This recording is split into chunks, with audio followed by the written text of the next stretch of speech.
Eid Mubarak. Thanks so much for this, man. This is just awesome. And then you just take a seat here. Okay. All right. Zohran. How's it going, sir? It's going pretty good. This is my first time in Queens, and yeah, I'm excited to be out here for the occasion.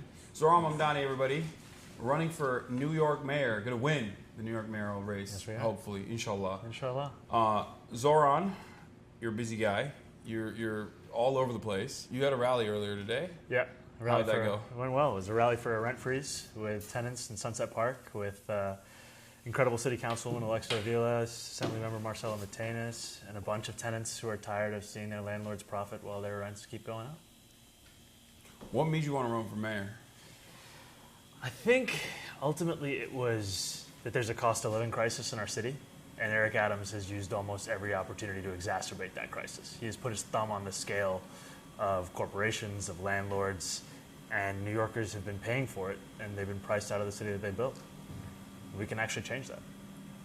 That's right. Well, also, I do have to mention, you know how like when PBS does when they do a story on Facebook, they'll be like, we're funded by Facebook. Yeah. As a Turkish person, I have to say, we're actually really worried about this interview. yeah, as a Turkish person, I have to say, Eric Adams is our guy, okay? And he represents my interests, and I'm actually here to extract concessions from you, similar to what Eric Adams gave to the Turkish government. Look, I'm making a pledge now that when I get a hair transplant, there's only one place I'm going. Okay, perfect. But I'm paying for it.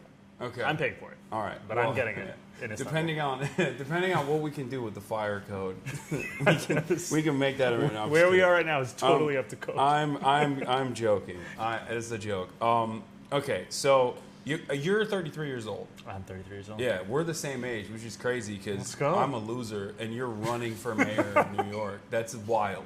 That like 33-year-olds are running for mayor of New York. Here we are. Yeah. And you're, according to the latest polls, you're in the second place. It's ranked choice, so it's a little bit different. Do you mind explaining that process to our viewers? Absolutely. So this is the second election for New York City mayor that has ranked choice voting. What that means is that New Yorkers get 5 options, and they put in their options, their first place choice up to their 5th place choice. And if your first place choice is eliminated, then your vote goes to your second place, and so on and so forth, until there's someone who has received more than 50% of New Yorkers' votes. Yeah. And last time around, Eric Adams won the race with about 7,000 votes in a city of 8.5 million people. Yeah. And by the final round, only 40% of New Yorkers' votes were counted because people hadn't filled out their whole ballot. They just kind of gave up. They were just like, I'm voting for 1, I'm voting for 2, that's enough. I mean, I've had uncles come up to me in the mosque and be like, I'm voting for you and nobody else. And I'm like, no, you're not. You're voting for me, you're voting for the rest of your ballot, and you're not ranking Andrew Cuomo. Okay. Yeah, that's good. That's good for people to know. So for that reason, it's a unique predicament because it's a ranked choice situation. Andrew Cuomo entertained running for a little bit, for quite a while, as a matter of fact. And I think the media, given his like institutional backing, was teasing that alongside him. And he has a lot of name recognition. Do you feel like name recognition is one of the major hurdles you have to clear in this race? Yeah, I also think it's a major opportunity because right now the polls are just a reflection of that recognition. Yeah. Love him or hate him, you know who Andrew Cuomo is. And we're in second place. Still, more than 50% of New Yorkers do not know who I am. And that means we can just keep doing the hard work of introducing ourselves. And actually, it's easier to introduce yourself to someone than convince them to feel differently about you. And that's where Andrew Cuomo has an obstacle, that everyone knows who he is, but still, with 100% name recognition, he has not surpassed 50% in support. There's more than 50% of New Yorkers who want someone else. And now it's our job to introduce ourselves. Yeah. Twitch stream, one Twitch stream at a time. Yeah. Well, this is probably the least important part of that process, because I feel like you're doing a lot in terms of door knocking. You have a lot of people who are very excited for you, and that's a really good thing. And also, it does seem like the establishment picks in the race are kind of experiencing a bunch of fissures amongst themselves. Now Eric Adams is choosing to run as an independent, from what I understand. Yeah, my man's out. Yeah. So. Do you feel like that's a good move, or do you feel like that's better for your chances overall or worse overall? I don't think it affects our chances much. We've always said we were running against Eric Adams' second term, and Andrew Cuomo is running for that. He's running for the same vision, same donors, same corruption. Now it's just clear that he is the one messenger of that vision of a New York City where people are profiting off of others' misery. And what we are fighting for is just as clear as it was day one, a New York City people can afford. What are some of the top line agenda items that you have first day in? All right, here we go. First of all, no more Turkish Airlines corruption. Okay. No disrespect to your people. All right, that's a bit of a bummer because I was a sorry. single issue voter. Yeah. I'm going to illegally vote in the race for you. Making it very clear. 1, 2, 3, 4, 5, and now. Do not do that. The number one thing is cost of living. The number one thing is to make the city affordable. And the number one cost in New Yorkers' life when they're thinking about that is housing. About 2.5 million New Yorkers live in rent-stabilized housing across New York City. Their rent increases are set by the mayor. This mayor has jacked their rent up 9%. I would freeze their rent for close to 2.5 million people. I would make the slowest buses in the country fast and free in our city, make them a model for this nation, and I would deliver universal childcare to New Yorkers, whether they're 6 weeks or 5 years of age. And ultimately, it's using every tool the public sector has to make this city people can afford. Yeah. There's also, from what I understand, there's a lot of opinions on the issue of housing. You got YIMBYs on the one side, yes, in my backyarders, who consistently advocate for deregulation and dezoning, and there's some truth to that, for sure, in terms of how much of a hurdle that is for developing new housing projects. And then you have the NIMBYs on the other side, who also have some opinions on this matter. But I feel like there's one issue that I don't hear a lot of coverage on. You're like a Hindi. I don't know what I would be. I just want public housing. Okay, I want Austrian style, red Vienna. 65% of the entire city is just peppered with government housing. That's what I want. Don't know if we're going to get that. I feel like if I even say that, a real estate developer is going to drone strike me as I walk out of this. We got 5 minutes of this institution.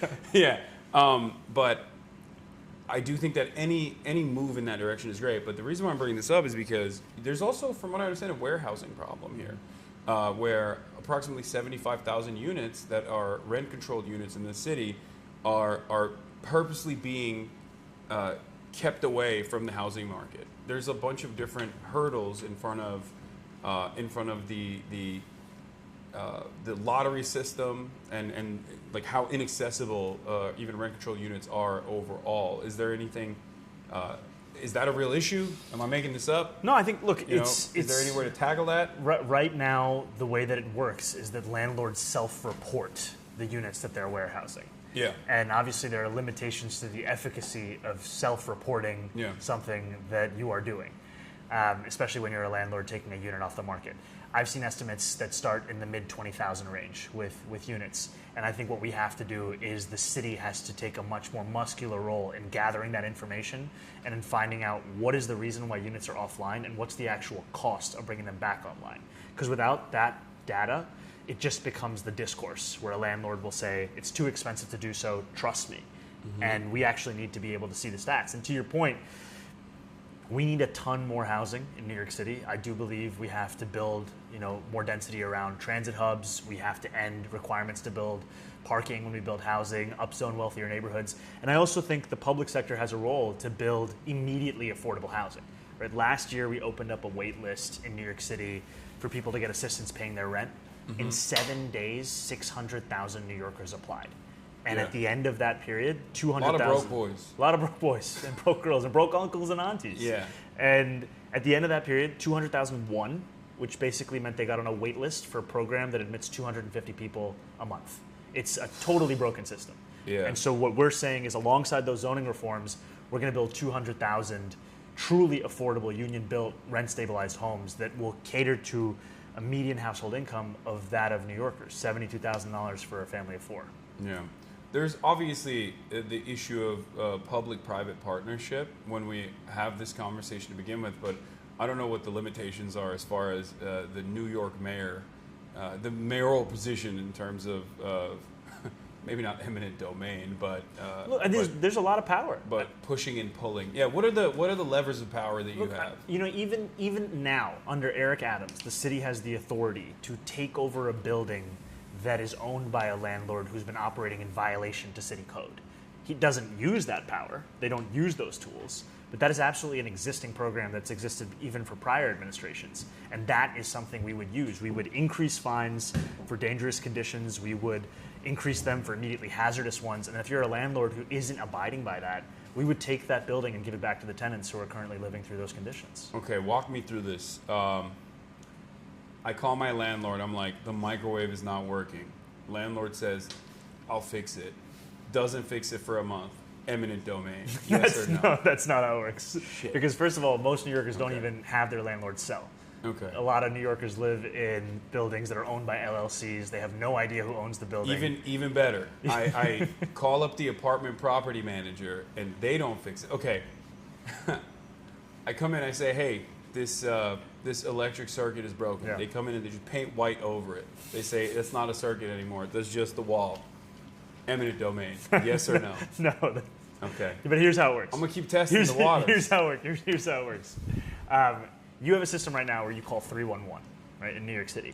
Most New Yorkers who've ever called 311 have had a pretty frustrating experience with it. We are proposing a world-class, brand new innovation where you can make appointments with investigators so that you know when they're actually coming home. Seems radical. Seems pretty radical. Seems Yeah. pretty crazy, but you heard it here first. You're actually going to know when an investigator comes by. And what we will track is if a landlord is found in violation to the code and they are not following up on those violations, they're not rectifying it, then there will be a time at which the city will take over that building. Okay, I like that. So there is a takeover happening eventually if they're serial violators. Absolutely. Okay, I'm a fan of that. It's not going to be for the microwave, but Yeah, no, it's fine. That's just a random experience. I don't know. I'm just bringing that up. Okay, so housing is obviously a major issue. Let's talk about public transit. I'm a little bit autistic. I'm an enjoyer of public transit. I haven't been able to enjoy it here because I'm streaming, so there's no Wi-Fi down there. what about the bus? Yeah, well, like I said, I've been here for a limited time. So, what are your suggestions for improvement? Where are the areas of need for public transit in New York? I would say the areas are around affordability, reliability, accessibility. Those are some of the major areas, and generally the sense that How it many has to more be cops are we getting in the MTA? We are not I'm getting more cops. I lied. I said I was a single issue voter. I'm a double issue voter. Look, I think what New Yorkers deserve is to be safe, and for too long we've had so-called leaders who've told them the same proposals they've been given year after year, only to end up with the same results. And for safety, we've put together a proposal to create a Department of Community Safety, the DCS, which would protect New Yorkers like never before, and it would do it in ways that we've already seen be proven successful. Things like dedicated outreach teams placed on 100 different subway stations, the ones that have the highest levels of mental health crises, homelessness. Are they going to play Candy Crush? They're not going to play Candy Crush. Okay, well, I feel like that's been working so far. It's been very effective. They are not going to be playing Candy Crush. Okay. And this is going to be paired with, if you grew up in New York City, there are a lot of commercial units that you remember in subway stations. Like, I grew up in New York City. I moved here when I was 7 years old. I first lived in Morningside Heights. I would take the 1 train down to 96, then take the 2 train down to Times Square. I'd walk up the stairs, down the stairs. There would always be a record store that was selling CDs, headphones. That's at Times Square. That's gone now. It's just a vacant commercial unit. So as part of this proposal, we're going to transform that unit, make it a place where you can receive medical care, connections to long-term care, and in tandem with all those things, invest in transit ambassadors, because a lot of people, the help that they want in the moment is just somebody who can answer a question that they have. What's the delay that they're facing on the subway line that they're trying to take? How can they actually get out? What escalator is working? What elevator is working? This is something that they deserve someone to actually answer those questions who's trained and tasked with those exact responsibilities. He won't be playing Candy Crush. No, they will Okay, not. no one is playing Candy Crush. I'm confused No because I feel Candy like Crush. that's what the government, that's what public services are supposed to do at the subway stations with guns. But I guess, are they going to have guns? These are not going to have guns. Damn it. Okay. But just to your question about public transit, right? Yeah. One of the things I love most about being a New Yorker is public transit, that we can get around this city on a bus, on One a of the bike, only on a train. things, one of the only cities that has Yeah. well, there's some, but this is the one that has the most. I mean, dense. 40% of public transit trips in America are from the MTA. Yeah. 40%. It's all right here across these 5 boroughs and surrounding counties. And Yet we see a lot of New Yorkers being priced out of that. 1 in 5 can't afford a Metro card today. And they're also, if they can afford it, they're sitting on that platform waiting for 10 minutes, 15 minutes. And if they're waiting for a bus, I mean, you look at a bus time app on your phone, it says the bus is going to be there in 20 minutes. Sometimes it just never even appears. So these are things that don't actually have to be this way. That's what we're going to do when we make buses fast and free.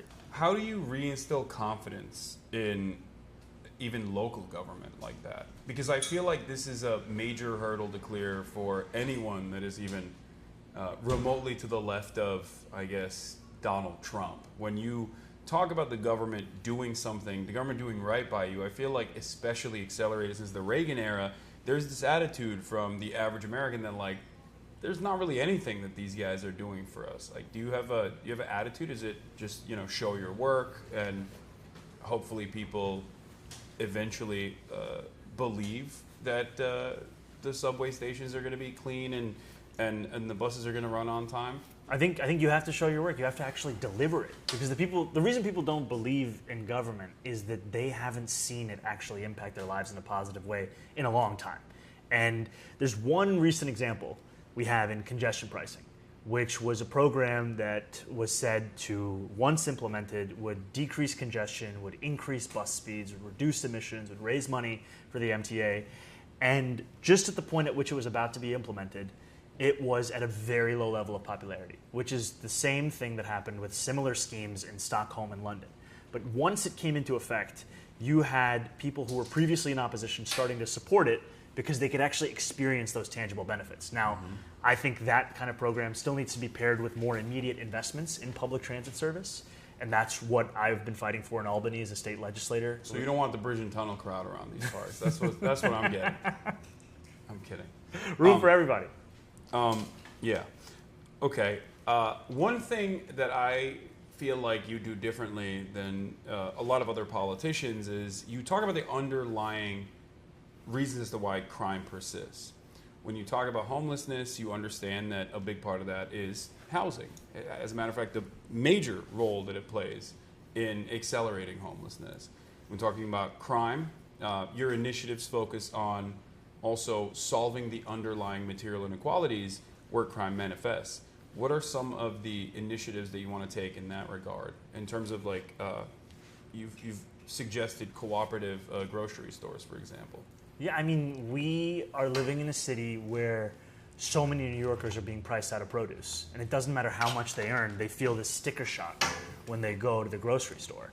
And we have that in tandem with food deserts, which are something that disproportionately impacts Black and Latino New Yorkers. I represent Queensbridge Houses, the largest public housing development in North America. And when I speak to my constituents at Queensbridge, I'm asked this question: why is it that there are 6 fast food restaurants in a 5-block radius, but the only place I can buy produce is clearly old and outdated and not the kind of food that is fit for my family to eat? And I don't have an answer to that.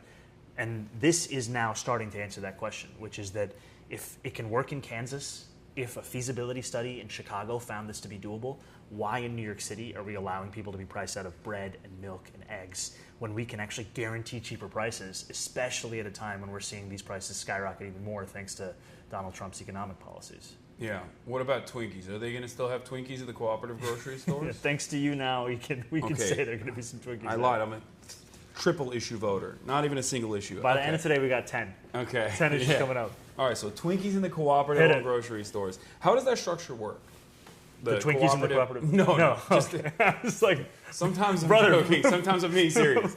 How does the cooperative grocery structure work? So what those of you at home that may not be familiar. So the idea of a municipal-owned grocery store, our proposal is a pilot of 1 in each borough that would be city-run, that would guarantee cheaper groceries in a few ways.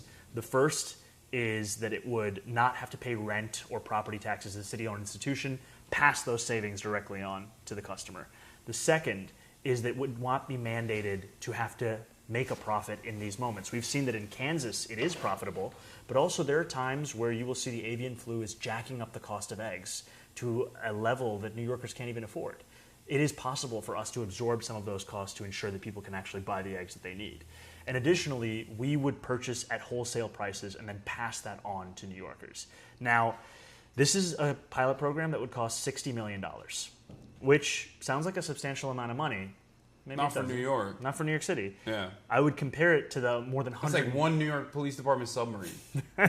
You know, it's the submarine upkeep. For 1 year, just you're not using the sub. Allegedly. We Wait, are is that already, alleged? I thought they had one.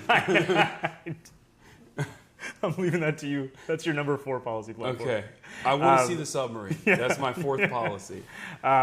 But right now, we're already set to spend $140 million subsidizing corporate grocery stores. It's a program in the city called City Fresh. They don't guarantee cheaper prices. They don't guarantee a unionized workforce. They are not required to accept SNAP or WIC, and they've been shown no impact on actual pricing. They don't even have SNAP? They don't have to accept it. They don't have to accept it? That's And crazy. so we would spend less than half of that money on guaranteeing the whole kinds of needs that New Yorkers have that are currently not being met by this program. And there would be workers at these locations as well? A unionized workforce. So unionized workforce? Yeah. And this would be a pilot program to start with 1 in each borough. And what we're already hearing from New Yorkers is that they can't wait for this because, as we've seen in a poll, it is a majority of New Yorkers who want this. And I think even a majority of Republicans. Yeah, I saw the Data for Progress poll that you recently posted. It said, what was it, 60% of Republicans, I think even? Or a majority of Republicans were on board with it. Seems like a good idea. Okay. What are some of the other problems in terms of because like New Yorkers, from what I understand, and I was talking to Chi earlier about this, they are, I guess, more moderate in some senses than what the rest of the country would perceive them as. And there are concerns about safety in general in New York. Now, some of that is because of the hyper focus of the media places on crime, and it makes people think like apps like Nextdoor and the constant crime is happening all around us does have a tendency to cause people to hyperfixate on it. But beyond that, there are issues of crime in this city as well, and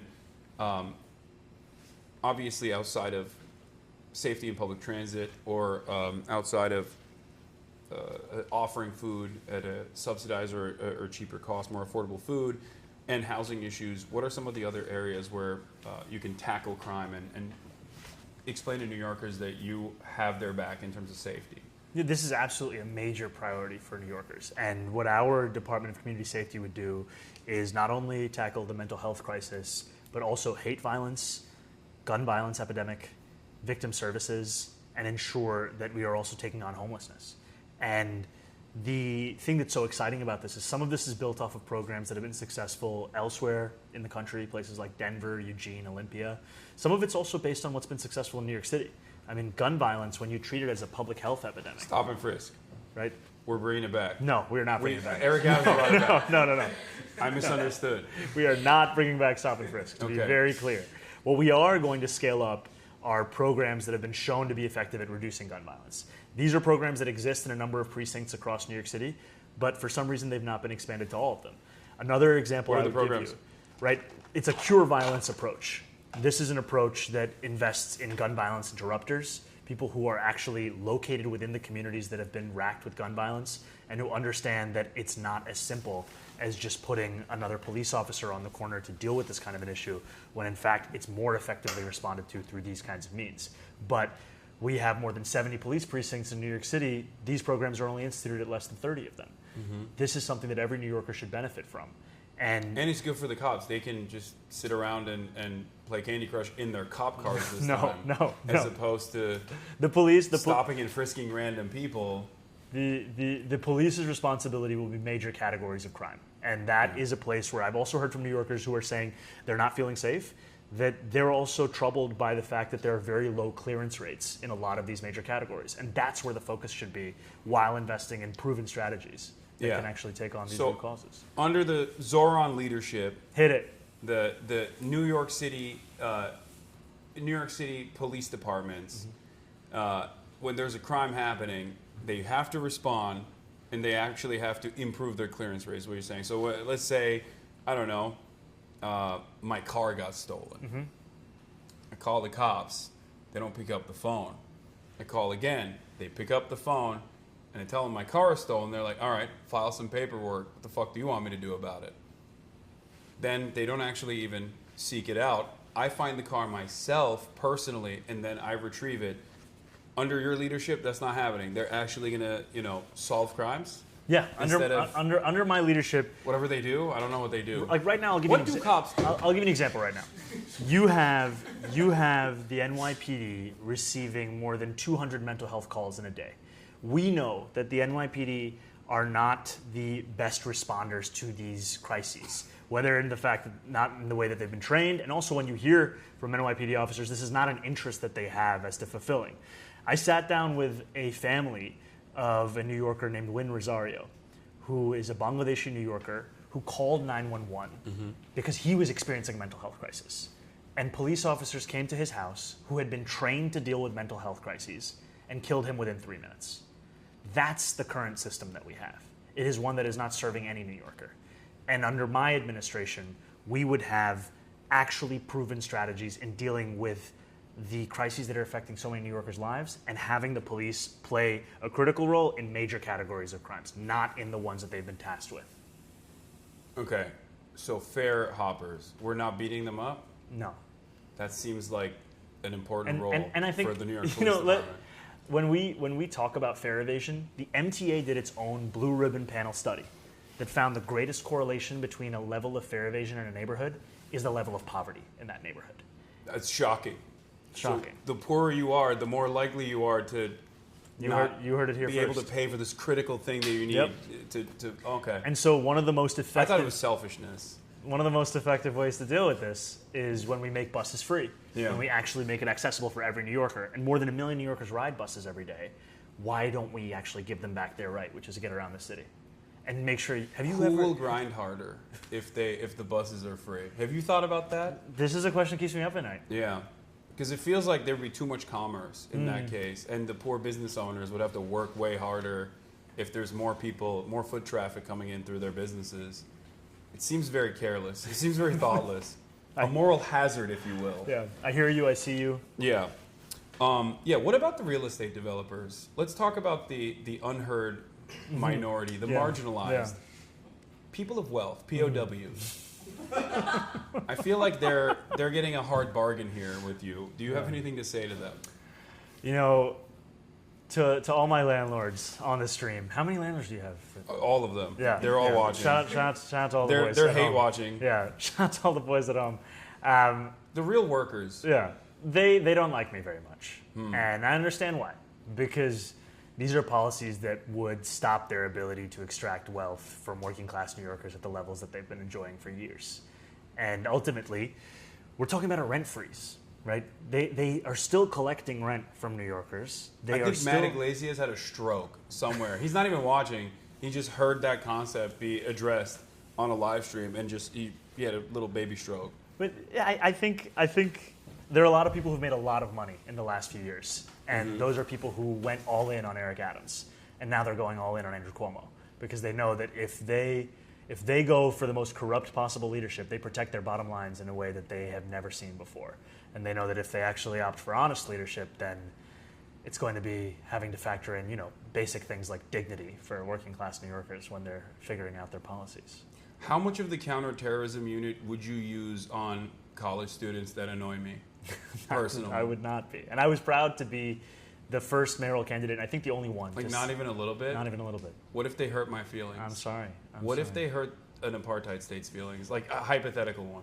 Look, this is the job of a New York City mayor is to keep New Yorkers safe. Is to use counterterrorism unit against Columbia students? No, it's to keep New Yorkers safe. And that's why I said I would not have sent the NYPD onto Columbia's campus or CUNY's campus, because so much of the justification for it was around safety.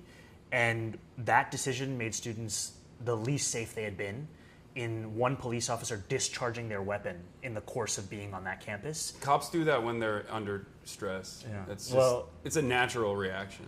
Look, I think then you make a decision when you send a militarized police force onto a campus. You open yourself up to all of these possibilities. That's not any single one that New Yorkers should have to experience. And multiple kids were hospitalized because of this. Yeah.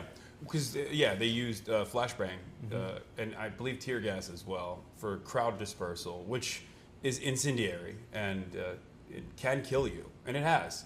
Cops have killed babies in cribs in the past when they've used flashbang grenades like that. Yeah, probably not the best idea. Okay, you would have you'd be in command of one of the largest standing militaries on the planet. What kind of parades would they do on the streets of New York? That is the lowest priority. Okay. Is figuring out the parade schedule. You're not giving me anything. I know. Zohran. I know. I'm sorry, I have you. like not even a little bit. I can't know. Like, what parades do you want? Put the submarine on a truck Yeah. and then parade it along. If that were to happen, would you take the And- bus with me? Yes, 100%. And this way, cops would get to walk a little bit, and that's probably the first time they will ever do any physical activity, and therefore they can be more in shape. I think the focus will be on keeping New Yorkers safe, and I don't think parades really have to be up there with that. So you don't like parades? Gay pride parade. Support. That's almost. I almost Support. got you. Support. I'm trying to get a gotcha out of you. Not gonna work on me. Okay, so the gay pride parades you're Support. on board with, but no cop parade. No, you. They're pretty gay. Well, what about gay cops? They can do a parade? There are gonna be a lot of parades, but it's going to be after we keep New Yorkers safe. Okay, they're gonna do a parade, but no submarines. All right.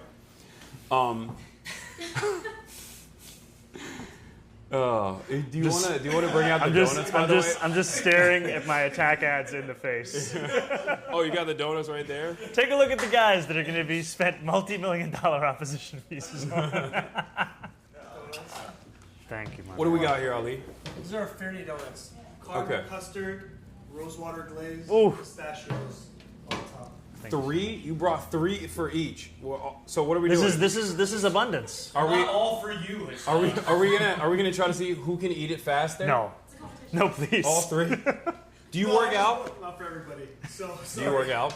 Not really. No. No. How do you stay in shape then? Oh, come on. You're in Can great you say shape. that to the camera? No, you're in Come on, great I shape. need- I'm not glazing. I'm serious. But if we were glazing, we'd be making these Fairney donuts. Yeah. Because they're glazed. They're glazed. Shut up. All right, I'm gonna try one. Oh my god, this looks great. Cheers. Here we go. To 2 guys who work out allegedly. Oh, that was bomb. It's fire. Oh, hell yeah. There's a little bit of, is there rose water in it too? Rosewater, yeah. Yeah. That's great. It's too good. All right. Could I bother you for some water? No, of course. Here, you want this? Yeah. I haven't used it. We can, come on. Socialism. That's a scary word. Socialism? Yeah. So you're a socialist? What does that Democratic socialist, baby. mean? What does that mean? First of all, I'm a member of New York City DSA. If that interests you, socialist.nyc/join. Second of all, I define it using the words of others of extending democracy from the ballot box to people's lives, of making sure that everybody has what they need to live a dignified life. And that may also now include Fairney donuts. Okay. So we're putting Ali to work. He is making these for every New Yorker. That's Okay. Are you committed? Absolutely. All right. Why do you think it's such a scary word? Is it a scary word in New York? Yeah. Look, I mean, I'm a Muslim democratic socialist. I'm used to really bad PR and people being very scared. Oh, I know. Yeah. Yeah. I know about that a little bit. I think it's scary because people have been taught to fear the word, the idea, and also generally the notion that people deserve dignity, that they don't have to earn it every single day. Because to believe that would call into question how we're forced to spend much of our lives, which is on a hamster wheel fighting for the most basic necessities. Yeah. Meritocracy. Obviously real. Elon Musk worked the hardest and the smartest. Why do you hate the successful, wealthy people like Elon Musk, who clearly have worked very hard You know, first, to earn $300 billion? if we want to credit Elon Musk, we got to also credit some of his greatest assistants in the game, Andrew Cuomo being one of them, who gave Elon Musk about $1 billion in a public subsidy for Tesla many years ago, before Donald Trump even got on the Elon Musk train. And I think that's what's so frustrating about so many of these figures is they masquerade as being. What did he do with $1 billion of subsidy? We're still trying to figure it out. Wait, so what is This was a subsidy plan to allegedly create jobs, especially in Buffalo, And this was what passed for climate policy under Andrew Cuomo. Did Elon Musk create jobs in Buffalo? Not at the level that was promised. And that's a pretty standard Elon Musk story. Seems like a pretty standard Andrew Cuomo story Yeah. as well. Who else? Okay, don't dab me up. Oh, sorry, my bad. I'm That's an impartial person. that's an interesting idea. I'm an impartial person, I'm really and I'm interested in doing looking- yeah. contentious adversarial journalism. Can right you now. back off? Can you back Yeah. off with that question? Yeah, I'm gonna. Okay, so. No daps, no Andrew daps. Cuomo, not a good guy. Why do you Negative. have a problem with Italians? No, I love Italians. Be honest. I think that Indians are the Italians of Asia. I don't even know what that means, but okay. Do you not feel that? I don't know where to go with that one, so I'm just okay. Yes, All right. I agree.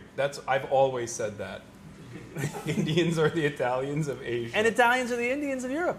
Okay. I don't think there's another way I can go with it, but I think Yeah. those are the two flips. What about Turkish people? I love them. What are they the? What ethnicity can we compare them to?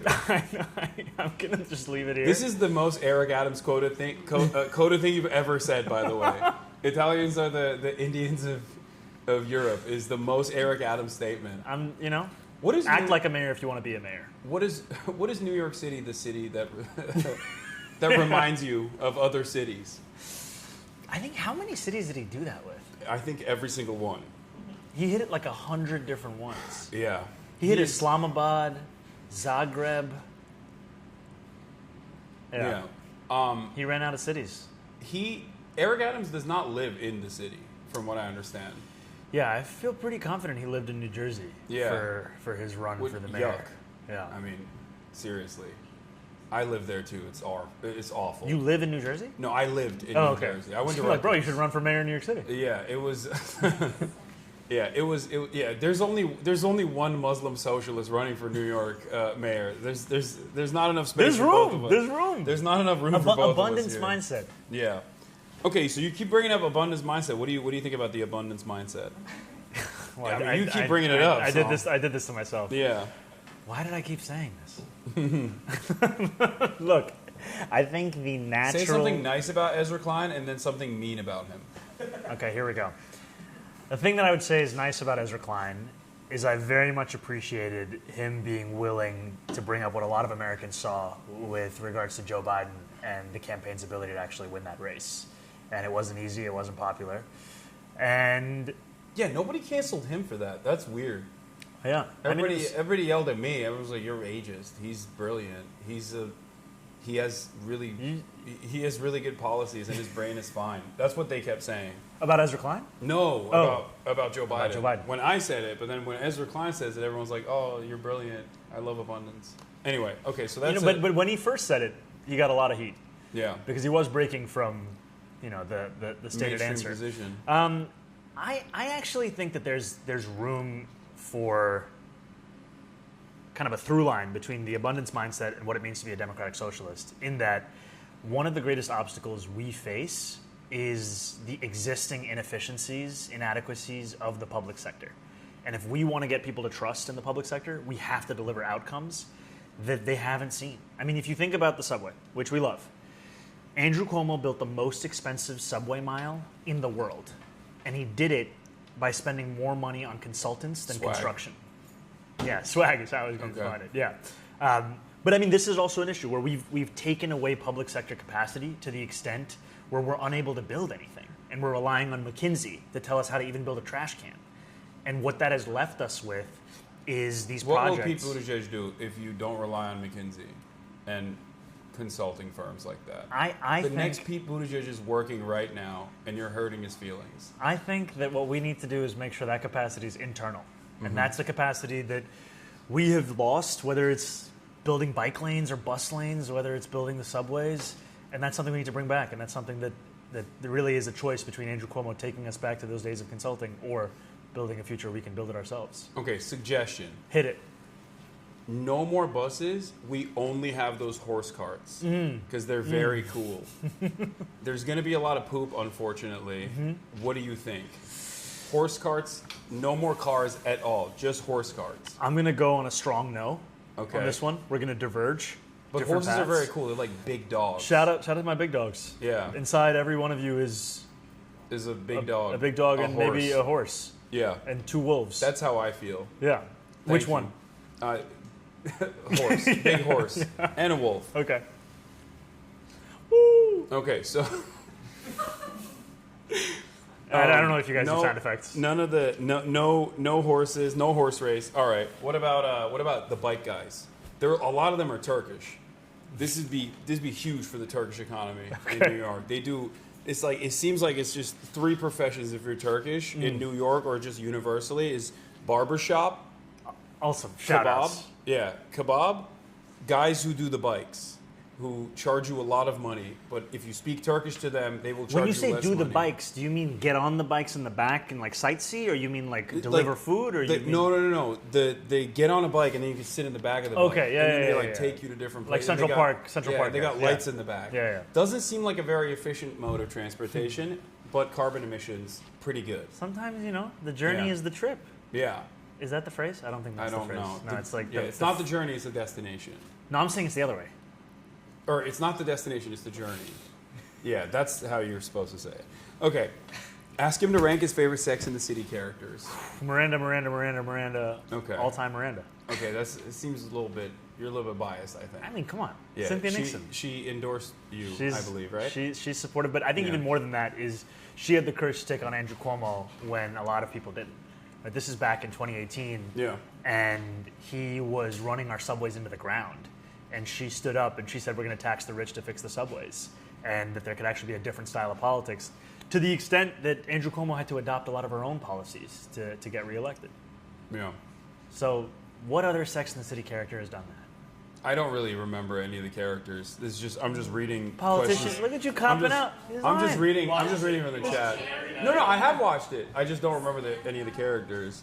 I'm just reading chat right now to see what they want to ask. Chat, if you have any questions, put it in the chat. I have a question. Hit it. Okay. Shout out to my fellow Casio brother. Enunciate, we can hear you. Okay. Well, it's famously, I feel like New York City mayor is maybe the worst job in American politics. I'm sure you know this. I've heard it described that way. Yeah. Okay. So part of the reason for that, as you know, is because it's incredibly. I mean, the mayor is often kneecapped, right? So if you're walking into this office, right, how do you build coalitions when you're coming in and you have strong opposition in terms of one of the most powerful forces in the city is the NYPD. Right? And we kind of saw what happened during de Blasio's time in office. He had a very tense relationship with them. I think it made promises that he would initially sort of disappear, right? So what kind of coalition are you trying to build as you walk in the door, and how do you grow that coalition? No, it's a great question, and it speaks to our commitment to not just win the race, but to build a coalition that can govern. And it's easy to look at Eric Adams now and see him as a caricature of a Republican cop and forget how he ran in 2021. Right. He ran in 2021 telling New Yorkers that they didn't have to choose between safety or justice. And there was a large constituency that voted for him that was interested in those questions of not having to choose those two things. And that means there's a constituency beyond just progressives who want to see a different approach to public safety in our city, one that foregrounds evidence-proven strategies that we've seen be successful elsewhere in the country. So I think there is that clear-eyed nature of it. The other thing I would say is being very direct with New Yorkers as to the message and the platform of this campaign. When I go to events, I typically start it off with asking people to finish the sentence as to what we're fighting for. We're running to freeze the rent, to make buses fast and free, to deliver universal childcare. And the reason I want them to know that is I also want them to hold me accountable to that from the very first day that I'm the mayor. Because that accountability, that relationship is one that we have to bring back to get people to actually believe in the possibility of local politics. And I think there's also something else, which is, it's not quite in your question, but I've also just heard it a bunch in a similar vein, is this notion, especially for us on the left, that if we don't run for executive positions, then we're not responsible for what happens. That we are not culpable in the immense contradictions that come with this kind of role. And I fully believe that we're responsible whether or not we're in power. We are still New Yorkers. We are still allowing this to take place. And we are best served by actually grappling with these contradictions directly and doing everything in our power to deliver that which we've seen so many of our neighbors be denied. Cool. You like that? Awesome. He's a bit of an anarchist. I'm sorry. No, please. There's room for everybody's questions. Immediately. This isn't Andrew Cuomo. I'll take all questions. It's a give and take. Like, Yeah. I want cops to have more money and more guns, Mm-hmm. and he wants less. Which is weird because his job requires him to actively, fight against cops. Or did. Legal aid. Yeah. Shout out to Legal Aid. Yeah. Great work. Yeah. Shout out to Legal Defenders. Shout out to a friend of mine, Sam McCann. He worked for Legal Defender. Was he cool? The legal aid guy that he shouted out? Yeah. Okay. Cooler than you. No, a lot of people are cooler than me. Whoa. It's not. You It's know? not saying much. I think you're equally cool. No, it's fine. Rank choice cool. Yeah, Like room for I'm both. cooler than Alex. That's what matters. That doesn't mean anything. Um, That doesn't mean anything. What about? I mean, there's a couple tougher issues I think to broach here. Oh, God. Where are we going? No, I'm not joking anymore. So Okay. it's I would say 3 things that I want to talk to you about before we let you go, or rather, I think we're gonna walk around a little bit too, right? If you want to do that. I'm down. 1, immigration. Governor of the state of Texas, Greg Abbott, and even Ron DeSantis shipped in what I think would be considered a human trafficking scheme a bunch of undocumented migrants into the state of New York, specifically to New York City, and Chicago as well, in an effort to deliberately disrupt the processing of undocumented migrants that had legal asylum claims, and in an effort to basically undermine the federal structure that already existed in this country. And unfortunately, they did find much success. But I think, especially in a place like New York, the reason why they were able to find success is because of the mishandling of this administration, or the Biden administration, but specifically with Eric Adams. Instead of tackling the problem head on, saying that New York is comprised almost entirely of migrants, that America is a nation of immigrants, and that New York specifically is one of the most diverse places on the planet, and then showing through his work of welcoming the undocumented migrants and processing them, or working with the government to process them expeditiously, I feel like Eric Adams slapped on a Band-Aid solution and then basically conceded on the messaging front, that migrants were responsible for a lot of the visible poverty that people see, and also even the crime that people are experiencing. There's no evidence to suggest that, as far as I know. Maybe in New York it's different, but overall, undocumented migrants are not responsible for a large share of the crimes. As a matter of fact, they're responsible for less crime per capita than natural-born U.S. citizens are. And yet, this message has persisted. And I think it's one that became, it's one that even New Yorkers themselves adopted, from what I saw. How would you deal with this issue? Like, let's say you were the mayor of New York at that time. What would you have done? I think the first thing is I wouldn't demonize people that are coming to New York City to call this city their home. And we saw this mayor say that migrants were destroying our city.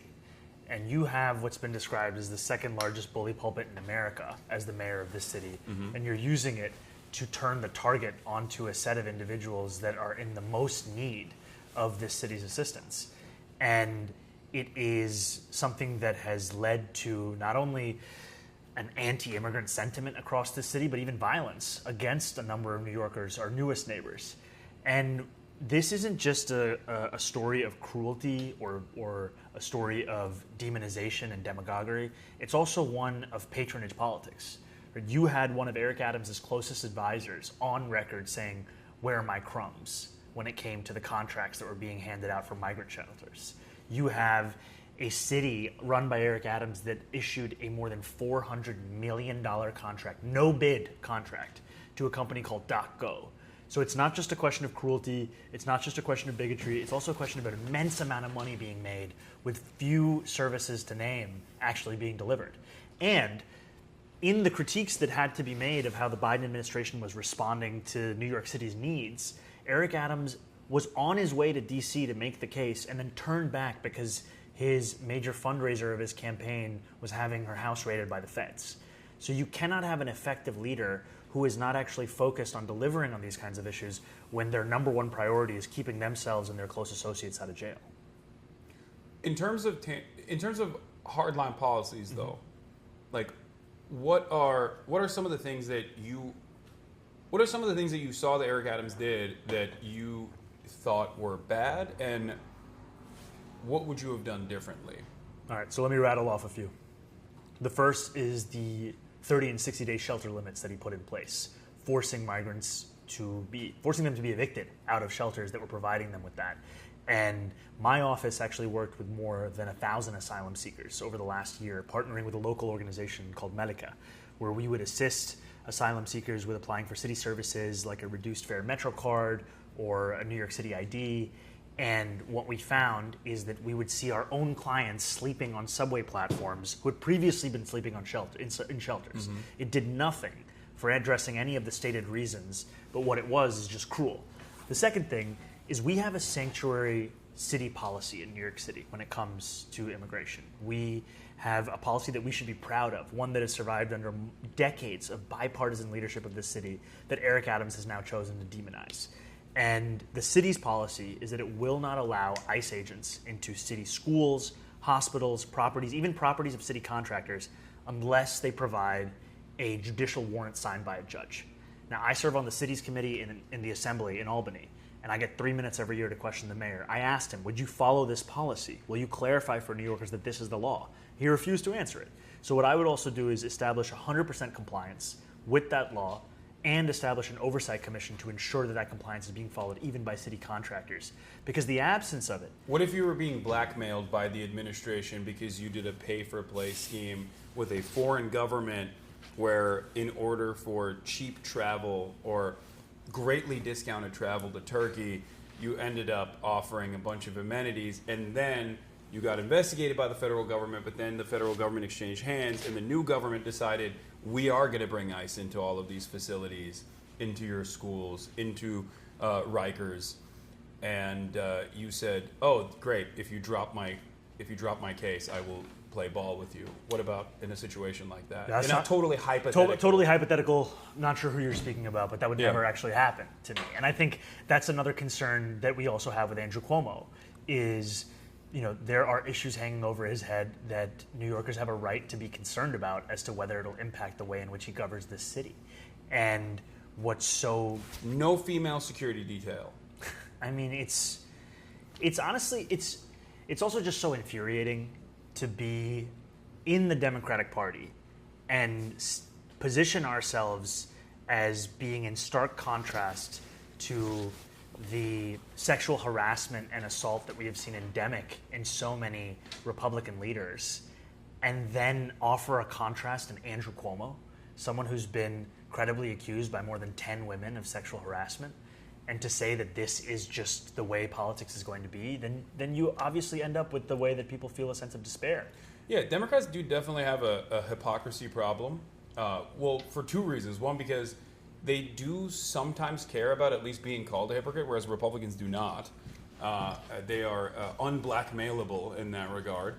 But also, on top of that, they do sometimes follow through on addressing some of these issues, but then whenever push comes to shove and they feel like there's a powerful person that's about to get into a role, they quickly forget about their past sexual misconduct allegations. But there's more to Andrew Cuomo. Since you're no longer just running against Eric Adams, but also now running against Andrew Cuomo as well, let me ask you this. If given the opportunity, how much Medicaid would you cut from underserved and impoverished state hospital programs, specifically to kill the working poor? Because that's what Andrew Cuomo did, so I'm just trying to figure out, because I feel like that's a qualification to run for seemingly the qualification is a complete disregard for working people at every level. But what if COVID strikes, and then in that process you already underfunded the medical system of New York, and then people, like a lot of old people, die in the And process. in this scenario, is this person also getting a $5 million book deal to write about leadership in that Yeah. crisis while sending 15,000 people to their death Yeah, in nursing homes? that's you got it. I feel like I know this guy. You know. No, I'm saying like you understand the role. You Yeah, understand the role that you need to take. This is what's passed for leadership. Okay. In our state, in our city. Okay, here's a campaign ad. Hit it. Andrew Cuomo killed your grandparents. No? I think for a lot of New Yorkers, it's true. I mean, but maybe, okay, we can workshop that one. No. All right. Boomer side, Andrew Cuomo. He did that. Okay, never mind. He did do that, though. I'm saying that. He's not saying that. It's fine. That's a sneeze to make sure that it was his remarks. That's just my remarks. Criminal justice reform. Rikers is exploding in capacity. Horrifying situation. There's a lot that could be done there. What would you do? I would actually try and follow the law, which is a stark contrast from Eric Adams. We have a law to close Rikers Island by 2027, and Eric Adams has made it functionally impossible to follow that because of how little he has done over the last few years, except for actually increasing the population of incarcerated New Yorkers.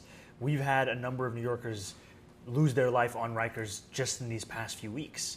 And the last time I visited Rikers, a colleague of mine had an incarcerated New Yorker try to take their own life in front of them. That's the level of despair that we're talking about.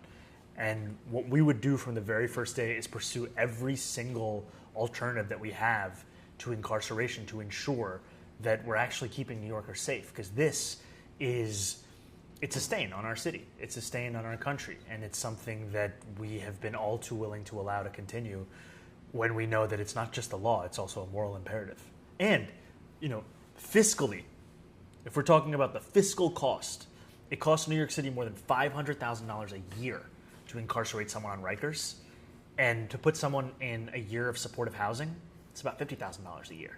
Right? There is no You put him in a incentive. penthouse for that kind of price. That's an incredible amount of money. I feel like I wouldn't do any crimes if I was in a penthouse. If you had $500,000, it's a lot of money. If give me the $500,000, I'm not doing crimes. Why? How about we do that? Give criminals $500,000. Is that a good policy? I'm going to wait for you to run for mayor to propose that. Yeah. You do a crime, you're getting $500,000 from me directly. I'm giving it to you. Not from me. I feel like that might incentivize people to do crime, though. Yeah, I think. Yeah, maybe. I think that might be an issue. Yeah. Okay. So we won't do that. All right. Never mind. That's why you're running for mayor, and I'm a stupid Twitch streamer. Okay. I have another question. Israel. What are we feeling? Good? Bad? How are they doing? Not well. No? Not well at all. Look, I think many New Yorkers, far more than the political class would have you imagine, have been rightfully horrified by a genocide that they've seen over more than 15 months of. And I've long stood up for universal human rights and extending them to Palestinians because I think that any politics worth its salt has to be one that is universal, that doesn't draw an exception. And in this country, we've drawn exceptions for far too long, especially when it comes to the application of it to Palestinians. You're getting dangerously into anti-Semitism territory talking about human rights. I think according to Andrew Cuomo, because for him, when you stand up for human rights, you are labeled as an anti-Semite. And what it does... Well, he did, from what I understand, try to be the legal counsel for Benjamin Netanyahu. So he's really busy. I don't know why he's running for mayor. He should just do that instead. He should just defend war criminals. That's Yeah. what he should do. And I think that what's so frustrating about this is he's taking a real crisis of anti-Semitism in our city and he's weaponizing it purely for personal gain. And that's what he's done. Time and time again, he puts himself before anything. And in the process tries to mischaracterize any New Yorker standing up to say that every single person deserves freedom and justice and safety. I feel like maybe I'm wrong on this, but New Yorkers, as well as every American, values free speech and due process a lot more than the feelings of people that are falsely conflating an entire religion with an apartheid ethno-state that is doing a genocide. That's just me. I don't know. I feel like maybe I'm off base with this. But it does feel like that to me. I mean, I think... sorry. No, go ahead. The First Amendment is the bedrock of this country. And we have New Yorkers who have been dragged from their apartment building lobby from the hands of their 8-month pregnant wife and disappeared to an ICE detention facility in Louisiana. And his name is Mahmoud Khalil. And he has not been charged with a crime. And yet it took Andrew Cuomo 72 hours to issue any statement. And when he did issue a statement, it was so confusing to know as to whether or not he actually wanted Mahmoud to be released. And then 24 hours later, he actually walked that statement back. And this shouldn't be difficult for anyone to say, which is that you should not be imprisoned for political speech, no matter what that political speech is. And that if you have a government imprisoning people for no apparent crime, and that is still beyond your own reproach, then how can you be trusted to stand up for the city against Donald Trump? Yeah, I'm trying to find his statement here. Yeah, please read it out. When you do. One thing I will say is, well, Trump seems to like Andrew Cuomo a lot. And his own words. That's what he said. Mm-hmm. So and maybe I understand it because he might see a lot of himself in Cuomo's record. Yeah. It seems like he wants to really play ball with Andrew Cuomo. I don't know if New Yorkers would be down with that, but... I don't think so. Yeah. Okay, this article is not showing what it is, but... Okay, never mind. I'm going to give up on this. Oh, Adams and Cuomo dodge questions. Adams, for his part, provided a more muted response. If he has a gun, he needs to go, the mayor said at a news conference about getting firearms off the street. Yeah. There's been no evidence... Wait. He said... Oh, he's such a fucking cop, dude. He fantasized about Mahmoud Khalil having a gun? Yeah. Have you ever seen Eric Adams' video about how to search your child's belongings? I have seen that video. He used to look a lot more jacked back then. I don't know what happened. You don't think he looks jacked now? No. I think it's... I have many critiques. I don't think it's the fake vegan lifestyle. He's not a real vegan. Are you vegan? No, not at all. No. But he says he is, and then eats meat. Shout out to Jabari Brisport, a true vegan. You know. Okay, I can't find it. Never mind. All right. That's what Andrew Cuomo wants. Yeah. But we'll get there. That, and also, you know, he did come out with a bang when he launched his Mayoral campaign. Finally, one of the first events that he put together was a Women for Cuomo campaign. That was cool. Mm-hmm.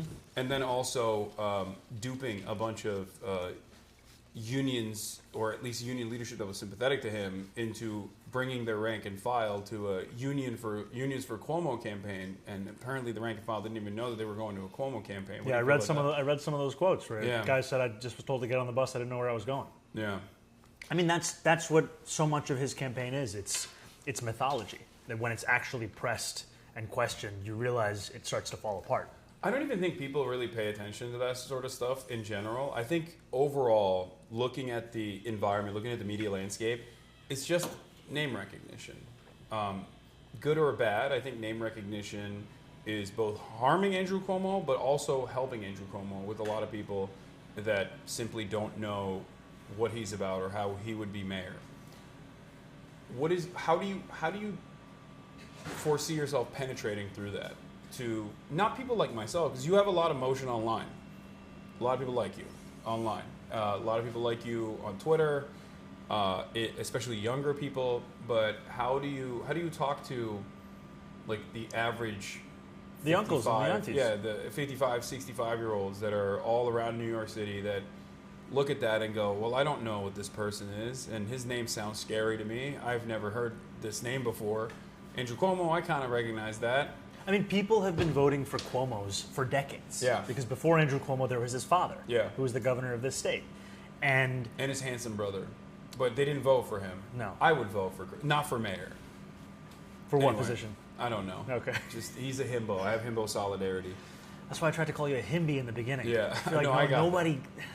You know, no, people got it. I got it. It just wasn't a good joke. Okay, I just got to get over it. I thought it was clearly no one understood it. But I actually think it's an opportunity because we're in second place in the polls.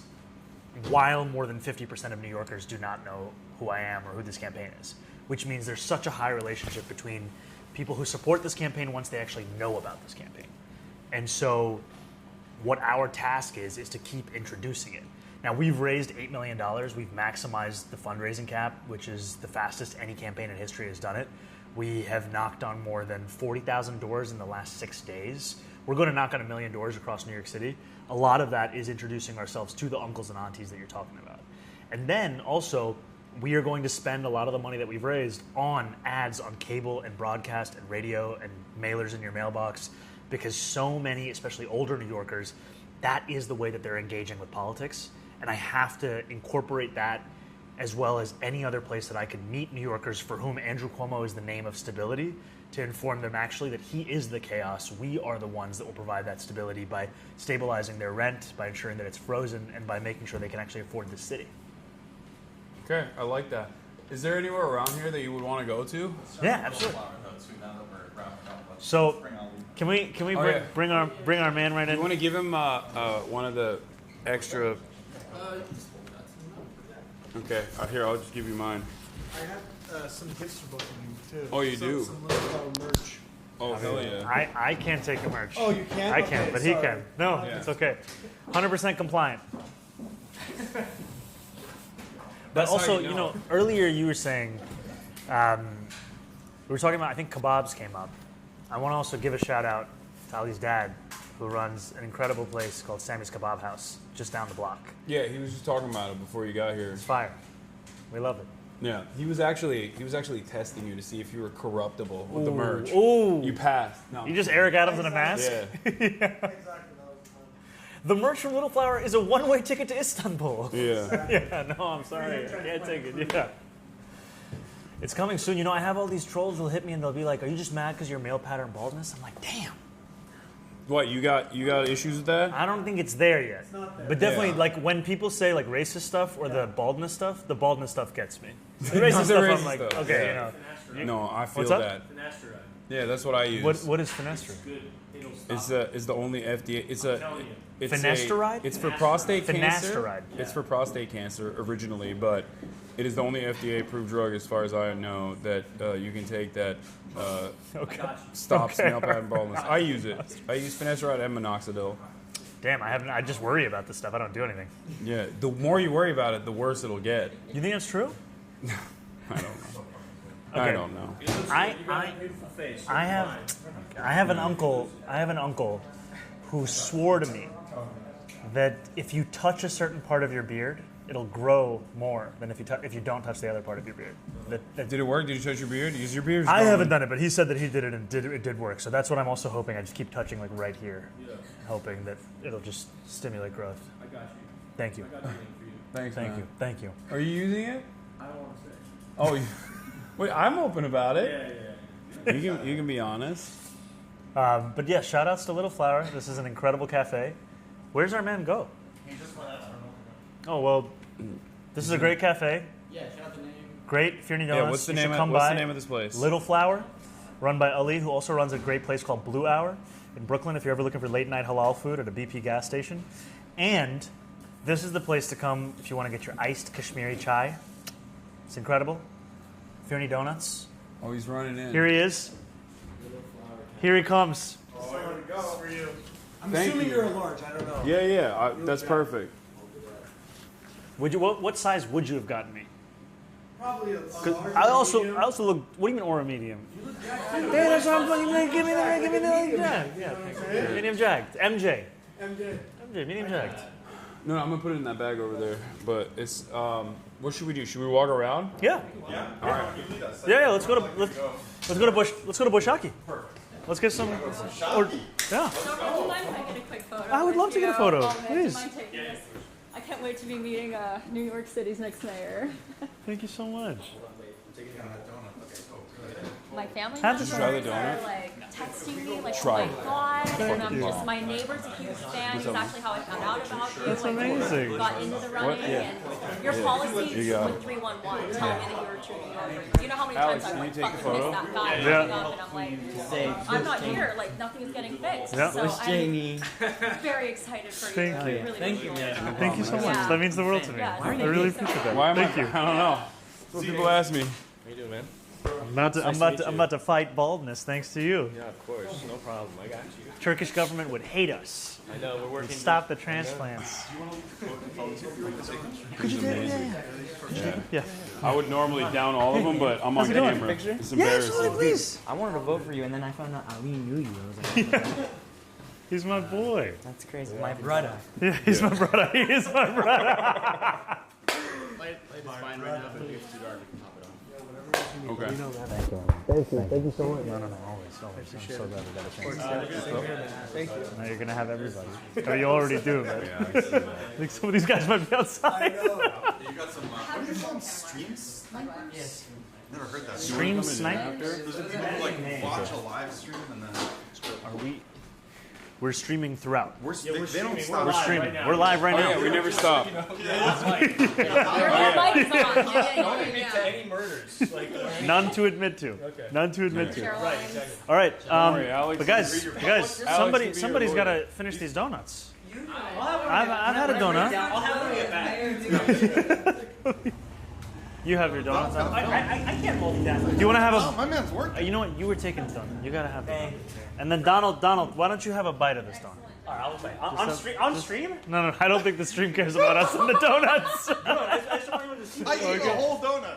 I already have one. I can't have a second one. It's too much. That's amazing. I mean, I'm Don't worry about it. Leave it. Come on. We will be back.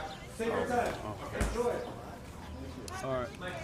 What's up, guys? They're like really excited. What's up? Give them my best. Sure. Who? Oh, you want to take photos with them? Yes, them too. Okay. I'd be in there too, I guess. Okay. Go ahead. Yeah, it's fine. Not that many. I'm gonna cry. All right. What are we doing? They want to. Hello. They want to take How's it going? I'm doing great. My name is Bernie. They're gonna take my picture and then Well, thank you so much. All right, quick, take them Nice out. to meet you, We man. gotta keep walking. Hey, nice to meet you, man. Actually, and I gotta go home. That's, Okay. I can go to Chinatown though. canvassing earlier. Oh, thanks so much, man. I really appreciate it. I ran from my house to get here. It's so nice to meet you. I'm such a big fan. Thank you so much. I love everything you do, everything you Thank stand you. for. Oh my God. This is so nice. What's your name? Nisreen, so lovely to meet you. So nice. Would you like to take a photo? Let's take a photo. Let's take a photo. Okay, yeah. Yeah. I saw Kirby. So it's, yeah. Oh my God. She saw that. That's sick. I have a Thank you. So nice to meet you, Nisreen. Where do you want me to sign? Thank you. Anywhere. Thank you. It's like as long What's as going it's on, my social, man? I've been canvassing. I've been petitioning for you. I really believe in Thank your you, cause, man. And Thank you, my man. I know you're gonna win. Thank you. And most importantly, if I could ask you this anything, book, Yeah. when I'm out canvassing, Oh, people wow. are asking If me you have space, why they should vote. I do, Yeah. yeah. Subculture, I the always meaning of say, style. first and foremost, do you use the bus? Yeah. And then I go to that point. Yeah. Do you live in a rent stabilized Okay. building? Yeah. And then I go Thank to you that so point. much. Do you guys want to take a photo? I think that's great because I think you're connecting it to people's lives. Let's get the I would photos out. also Let's do it say quick. We gotta for keep walking. anybody Sorry. that if they don't live in a rent stabilized unit, can they afford their rent? Are they paying Okay. more than 30% of their income on their rent? Thank Because you so we much. also are going to build Thank you. 200,000 new affordable homes Yeah. that Yeah. people can actually afford. And that is something that speaks to even market rate rents as well. Nice to meet you. And the other thing I would say is, do they have kids? Childcare. Universal child care. 20 to 25K On the a ballot, year, essentially. you know, exactly. Yeah. And, yeah, let's do it. Let's do it. But yeah, I think you're doing great with that. Thank you for coming through, man. If I could jump in after that. Yeah, but you just let me know. What? Your timing. I'm easy. 1, 2, 3. Thank you so much. That's Yeah, really, yeah. Really great meeting you. great to meet you. Great to meet you. Yeah, no, all good. Really nice to meet you, man. Nice to meet you, man. We got the hat and everything. Oh, I've been out here. 3. I mean, I took a couple just for And safety. if I could just say, It's wonderful meeting you guys. Thank you so much, man. Thank you. Thank you. I appreciate it. You're so welcome. Ideological opponents call me a token for supporting. Come on here. I most certainly did. I was a big fan. Whatever you want. I Then think. I heard him say something Okay, let's do about it. me, you know, not believing in a genocide. Essentially calling me a token. It's okay, the phone has to stay while Yeah, absolutely. Really nice to meet you, Tenant. I can't, I'm seeing a hero. It's low key nicer than Manhattan. I'm not even lying. Thank you so much. You're so welcome. All right. Thank you guys. It's beautiful. Thank you for your work. You're so welcome. What's your Excited to name? have you as your mayor. I was missing out Rojas. this I work whole for time. Grassroots. It was nice to meet Okay, you. It's a lovely to meet social you. media disinformation detection. Okay, lovely to meet you, Michelle. Thank you so much. Yeah, real pleasure. How's it going? Nice to meet you, brother. Thank you so much. you on Instagram. Thank you, brother. Keep doing whatever you do. Thank you. Thank you. My head's bigger than he Thank thought. you, my brother. Oh, There we go. So nice to meet you. nice to meet you. Nice to meet you. Can I have a Yes, you can have a selfie. Absolutely, you can have a selfie. Okay, you want to take a photo? Yes. All right, let's do it. I'm shaking. Thank you so much. No, we'll get it out. Thank you. Thank you. Thank you. I'm gonna send it to my cousin, make him Thank you. jealous. Thank you. Make him jealous. Make him jealous. Thank you. Thank you. Hi. Hi. Canvas for you for a Oh while. my God. Haven't had Yeah. time over the weekends, but I was wondering if you could also sign. She sold these. Yeah, I sold this. I work in the garment district, like in fashion. Should I put this out? I accidentally gave him the book that we were. There you go. You're so welcome. What are your names? Hell yeah. Can you Anna, take a nice photo to of meet us? you. My name is Gerald. Nice to meet you. Do you want to take a picture with me? Yes, absolutely. I'll take this one quick photo and then I'll take this photo. Give it to him. Yeah, oh yeah, sorry. All right. If you guys, We're gonna keep getting piled on. We're All gonna right, have to move. we're gonna roll. We're gonna roll right now. We got one last photo over here, and then we're out. Sorry. All right. Come here and take a selfie together. Yeah. What's going on, boys? Thank you. Nice to meet you guys. We should mobilize before people. All right, Thank you yeah, guys so no, I much. know. All right. Should we start rolling? Which way? Yeah. Which way We're going this way. am I part of this crew now? Yes. Yeah. You mind if you take it while we're moving? walking. Yeah. Yeah. Walking. Walking. It's medium jacked and real jacked. Thank you so much. Nice to meet you guys. All right. Okay. 36th Avenue. So first time in Queens. Yeah, I think it's nicer than Manhattan. I'm not even. This is it's the, not this even is a, the world's borough, baby. It's not even glazing. This is like. I love the brownstone. It's sick. All right. So we are going up to Boishaki, one of my favorite restaurants in Astoria. What kind of food is it? Bangladeshi. Okay. You I don't hungry? think I've ever had. I ate a lot of Lebanese food before. Where did you go? I didn't go. I just ordered it. Al-Zatar, I think it's called. Yeah, Al-Zatar is actually fire. Yeah, it was really good. So we're gonna maybe you'll have a little bit. Oh yeah, I'll little try bit. it. I'll try it. You guys will have some food? I'm eating. Yeah. All right, great. So we're gonna go to Boishaki, then we're gonna work our way up Steinway. We're gonna show you Astoria. Okay, hell yeah. So pro jaywalking. You gotta. Yeah, 100% pro jaywalking. On jaywalking. What's up, man? How's it going, boss? We're gonna cross the street here, guys. Oh, we're gonna cross here. Thank you, my man. We're pro jaywalking, but also pro safety. Yeah. We can't. We gotta save you. In LA, this is very illegal, but I feel like in New York, you have to jaywalk a little bit. You gotta get around. Yeah. Okay, so which boroughs have you been to? Just Brooklyn and Manhattan. We gotta get you 5-borough tour. Yeah. I guess where else? Sri Lankan food in Staten Island? Oh New York City.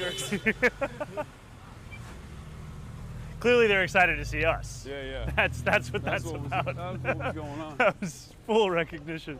Yo, what up, my man? I was watching the feed. I was going to say what's up. Great to see Go you. to the left, man. What's up, man? Great to see you, my man. Yeah, I love the hoodie. Okay, full uncle territory. Okay, I love that. Assalamu alaikum. We had a Pakistani unk driving us here, Let's go. and he didn't want to initially say what his Let's go favorite in here. music was, but we finally got him to open up at the end of the All ride. right, I'm gonna ask if we can grab this. Okay. Assalamu alaikum, brother. Yeah. Well. Assalamu alaikum, brother. There's a video team. They're filming. Is it okay if they come in here? No. Yeah? In the corner? His Okay. Yeah, but he's not lying. This side? I didn't think Do you about guys do you guys need Wi-Fi to keep streaming? No. So we could go downstairs as well. Okay, yeah. that. Should be fine. We'll try it. Okay, let's try it. Oh my god. We'll go downstairs. Okay, perfect. Ooh. And I'll come up and order. Ooh. Sorry, brother. What's up? Assalamu alaikum, brother. Thank you so much. So we can sit here. Okay. This is sick. Yeah. You want to sit in the center and I'll point it this way? However you guys want Sit to. like in the middle of the table and Yeah. I'll point this way. Okay. I will grab us some food. Who's hungry? Yeah? I'll have a little bit. I'm not very Hungry? hungry, but I'll have a little bit. Oh, yeah, okay. Also, remember your mic is on. Yes. Just, Should I leave it with you? it's fine. Let me not reveal my order. Okay. I'm not allowed to have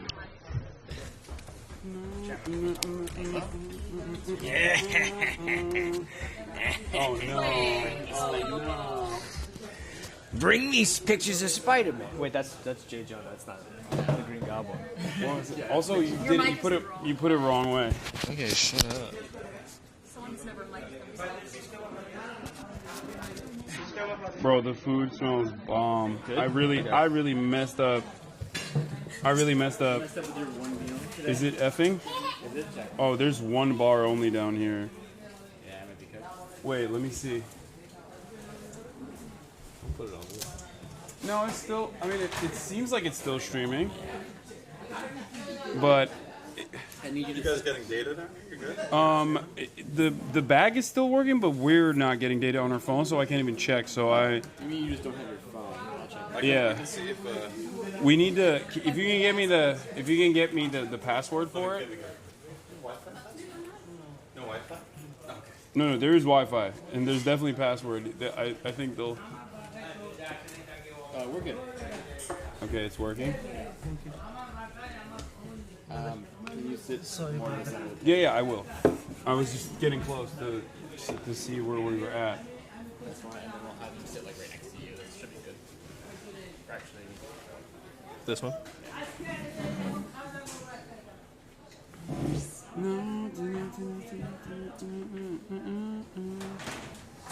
Light is good.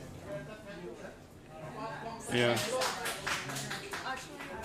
Yeah, I'll swap with you. I'm assured of no Wi-Fi. What? I've been told no Wi-Fi. We're good though. Oh, really? Yeah, we're Somebody's good. texting me the stream is back, so. Oh, so the stream is. It did go out for a second, I guess. Is it in? I mean, it's got bars in here. I'm seeing that the stream is live. I just can't see it on my phone. Why do you have full bars? T-Mobile, baby. Oh, you have T-Mobile.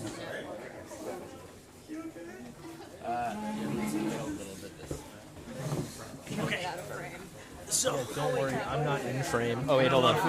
Well, Oh no. Probably take my. Yeah. Thank you. Oh, so this is Bangladeshi food? Yeah. Okay. What kind of food are we working with? I mean, I copped a peek a little bit upstairs, but We're getting some biryani. okay. Getting I some like kebabs. Getting some aloo borta. It's like a spicy mashed potato. that. Ooh. Yeah. Okay. We're getting some parathas. What else are we getting? You can sit on this side. Sorry. We're good? Can you Yeah. pay my phone back? Oh, this one. Yeah, I'm using the chat. Yeah. Okay. Where'd you get the necklace? Yeah, wherever you want. I don't know. This is like Nice. a local LA artisan. You got some rings on you. Where are these from? So these Show are the camera. This was my grandfather's ring that he used to wear. When he passed away, I started to wear it. It was a ring he got after he went on a pilgrimage. And it had a stone that fell out. This is a ring that my wife got me in Tunisia. And this is a ring that my wife made me. She's a ceramicist. How are you? You don't wear gold? Are you I don't that wear gold. religious? I don't wear gold. Okay, respect. I mean, I'm not. So. Do you wear gold though? I don't really wear gold, but it's an aesthetic choice Yeah. more so, not like not Islamic choice. Okay. That's cool. Do you talk about your religion at all, or I talk about being Muslim. Okay. Like, do you pray 5 times a day? I pray not as regularly as I should be. Okay. Yeah. All right. No, I mean, better off than me. Let me tell you. I'm the worst Muslim. there are worse. Well, yes. True. My math on it is like, listen, you know, I try to be a good person. Be a good To person the goes best a of my long way. ability. I don't know what's gonna happen, but you know, at the end of the day, I don't think anyone's gonna be like, well, seems like you didn't pray 5 times a day. I think being a good person is the core. Yeah. And I think that if more people did that, we'd be in a better place. Yeah. So when did you guys get to New York City? We got here last night, like late night. Yeah, we flew in from DC. Wow. And when are you guys here until? Like, I'm leaving late in the night tonight. Yeah, I'm actually making a little trip out of it. I'll be here for a couple days. Well, let's go. Yeah. Spend a little time in NY. This is what happens when you own a cooperative. Oh yeah. You're no employer relationship, and they just fly off the handle like this. Go Boys on are breaking out the vacations. Go on vacation. We're getting tattoos. What are your tattoos? We don't know yet. That's part of Why are you lying to him? I'm not lying. You're gonna get a tattoo. We're Do you getting even have a tattoos. tattoo? Tattoos? I have one over here too. He doesn't even know. I got one on my chest. The fuck? You guys are gonna get a tattoo together? Dude, you hear the jealousy Yeah, in his voice? What the fuck? Yo, chill. No, actually, I don't work for that guy actually, but he should pay me. Right? So let me ask you, if the biryani is fire, Okay. will you get a tattoo of biryani? Like what? But in what? Like in what way? You could get it written. Okay. Just Biryani. Just biryani. Just the word. Just the word biryani. In Okay. English? In English, Okay. or you could get it you could just get tatted like the dish itself, The dish itself. like a Color? full plate, full back art. You want me to do this? I think it would mean a lot to the community. Yeah, I got it. Really? People have asked. They want to see. They want to see you with a They wanna see biryani biryani. tattoo. If I say that I'm gonna do this, you know that there are Yeah. people watching right now. They're gonna force me to. do No, Chad is going, oh my god, yes, omega lol. Oh my god. Biryani Okay. tats. Will you come with me when I get it? I won't get it, You don't have to But get you'll it. be there. but I might bear You witness. I mean, you know. It's for life. You ever heard of the word inshallah? It's like not a commitment. Yeah. But you want me to get it tattooed? I feel like- on my body? Okay. Where are you gonna get it and when? In somewhere in Brooklyn. What day are you thinking? This is all assuming that the biryani is fire. Well, I'm Well, pretty confident. you can't tell the Unks that biryani's not fire. You're locked in, big dog. What do you mean? All right. It's culturally required. You're getting biryani? I'll get it for you. He just came up with that on the spot, It's a lifetime. and you're entertaining it's it. whatever, right? That's with it. crazy. Right? And you know, Okay, now he has to win the race. You gotta win now. but now, do you know how tasty this biryani is gonna be now? Yeah, I feel like this is a favor though. Like a graft style favor. No. I'm gonna come into the office and be like, remember this? I'm gonna say like, who is that white guy appropriating our culture? Can you believe this? That's crazy. I need this footage. No, I'll delete it. No one will ever see it. Everyone will remember you as the weird You guy. get this tat. It's cultural appreciation. Okay.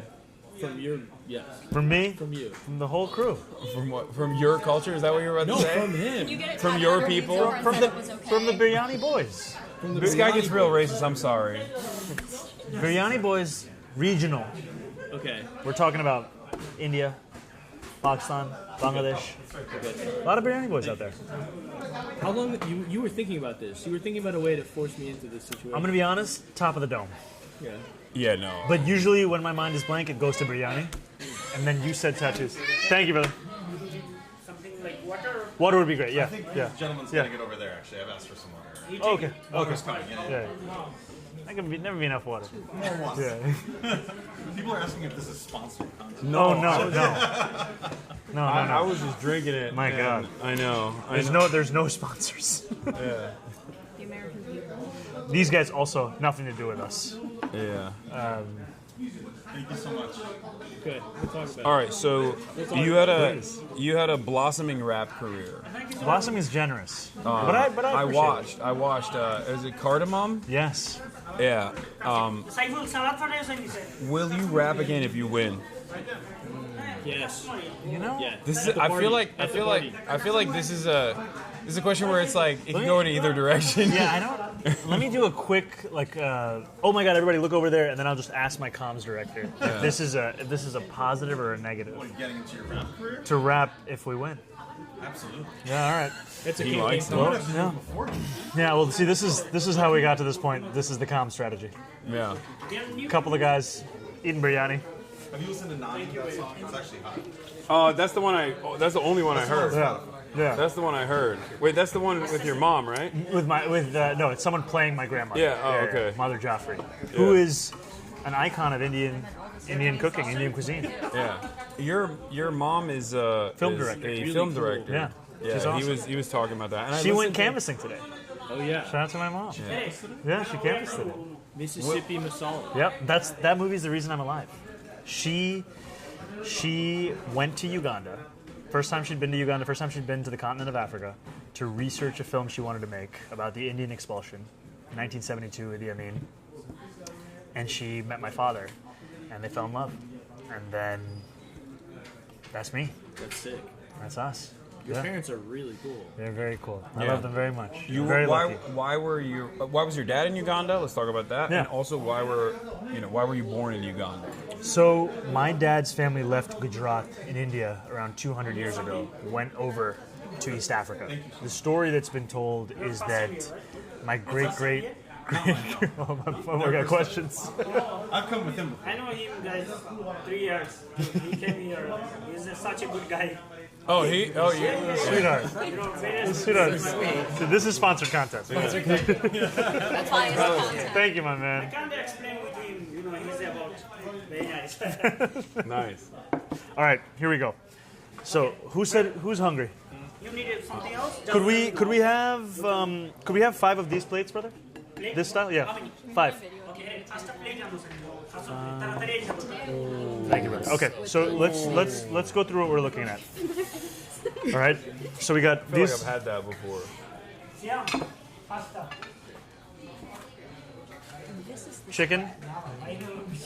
Chicken.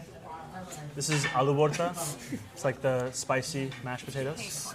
Okay. Right? Let me just start serving this. Okay. Everybody's hungry. Nobody has dietary restrictions, right? No, I'm not hungry, but I will eat. Yeah, I mean you don't You want like. to share one? Because I'm not like dying. I am messy eater. Do you prefer this kind of a plate that's coming, or do you? I don't care. You don't care. All right, here we go. Texture preference on your plate. This is crazy. He did just ask me that. And I appreciate it, honestly. Thank you, brother. Thank you so much. All right, let's get you the finest. Okay, I'm gonna just quickly do this because otherwise people take too little. I don't know which one's yours, which one's mine. I did eat your donut already. Okay. I'm so sad I ate so much before this. How could you do this? I had 2 portions of chicken. You should have known you're coming to meet brown guy. I thought we were just gonna have like pastries or something, and I also thought I would get hungry again. I was wrong. I mean, I ate too much. I'm gonna start off with this. No, that's you. That's all you, baby. That's a you thing. No, I mean, I'm not like dying, but I'll eat it. That's like moderate hunger. It's What? none. Let's go. Oh, you did? What's up? Oh, he was asking. What's going on? No, nothing. I'm just gonna check the camera. Oh wait, is there something wrong with it? So too much biryani? No. Focus is off, I think. This is for you, my man. He'll feed it to Come on, you want to know what you're getting tatted. I'm not even gonna lie. Okay. Oh, I got internet back. Let's go. I'll give you this as your fork, I guess. Thank you. Thank you, my brother. Appreciate you. Damn, he loves you. He's I my don't know, man. what did you tell him upstairs? You were like, "Yo, come down and this one. come down and just fucking say I'm the best." I need this, man. I need That's this. what he did. He literally came down just to be like, "I love this guy. He's been here for 3 years." He was threatening him with the health permits. Yeah. Don't you even put that in the world. All right, level of hunger. I'll have a little bit. A little bit. Okay. Yeah, Okay. yeah, Okay. I'm Okay. really excited to taste it. I'll be a little more judicious Thank you. portion sizing. The staff has, I have to serve myself, right? Yes to the tat. Rate it, or As a Minnesota resident, what is the best way to illegally vote for you, Zohran? Zero way. But enjoy Minnesota. Where do they live in Minnesota? I got my mules. Don't worry. They're Thank locked you and so loaded. much. Just ready to. I can take that. Yeah. This is chicken roast. Uh-huh. This is like slightly sweeter. This is Okay. very. I love this dish, especially here at Bochaki. Oh damn! I thought he was bringing the. Was that mango lassi or lassi? You want mango lassi? No, it's fine. I can't have it. Come on. Just No. do you want to just look at it? I'm just looking at it from over here. I got a little bit Hungry? excited. Yeah. Wow. Take from this one. Just finish this one up. Okay, finish that one off. All Good to finish? yeah, sure. Yeah, thank you. Okay. Damn it! Lost internet again. Oh shit. That is so good. What is that? The meat. Yeah. Thanks, bro.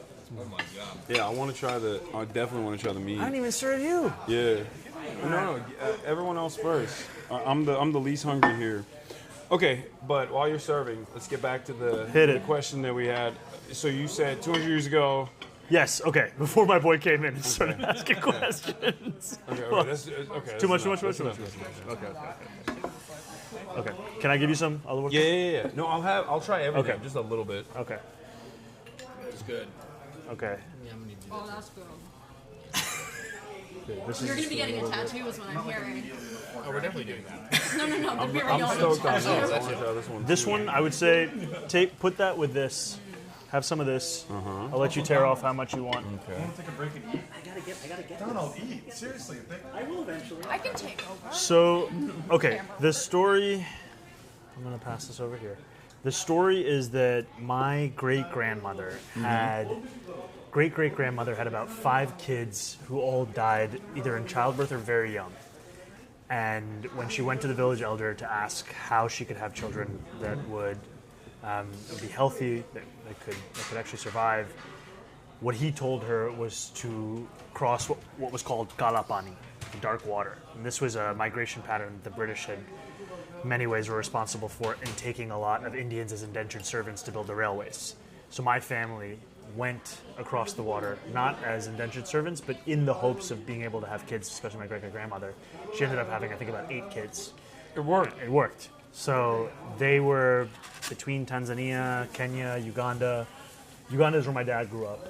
And he was in Uganda until Uganda won its independence. In 1962, the U.S. government gave the Ugandan government 23 scholarships as part of a gift for independence. My dad won one of those scholarships and went to the University of Pittsburgh.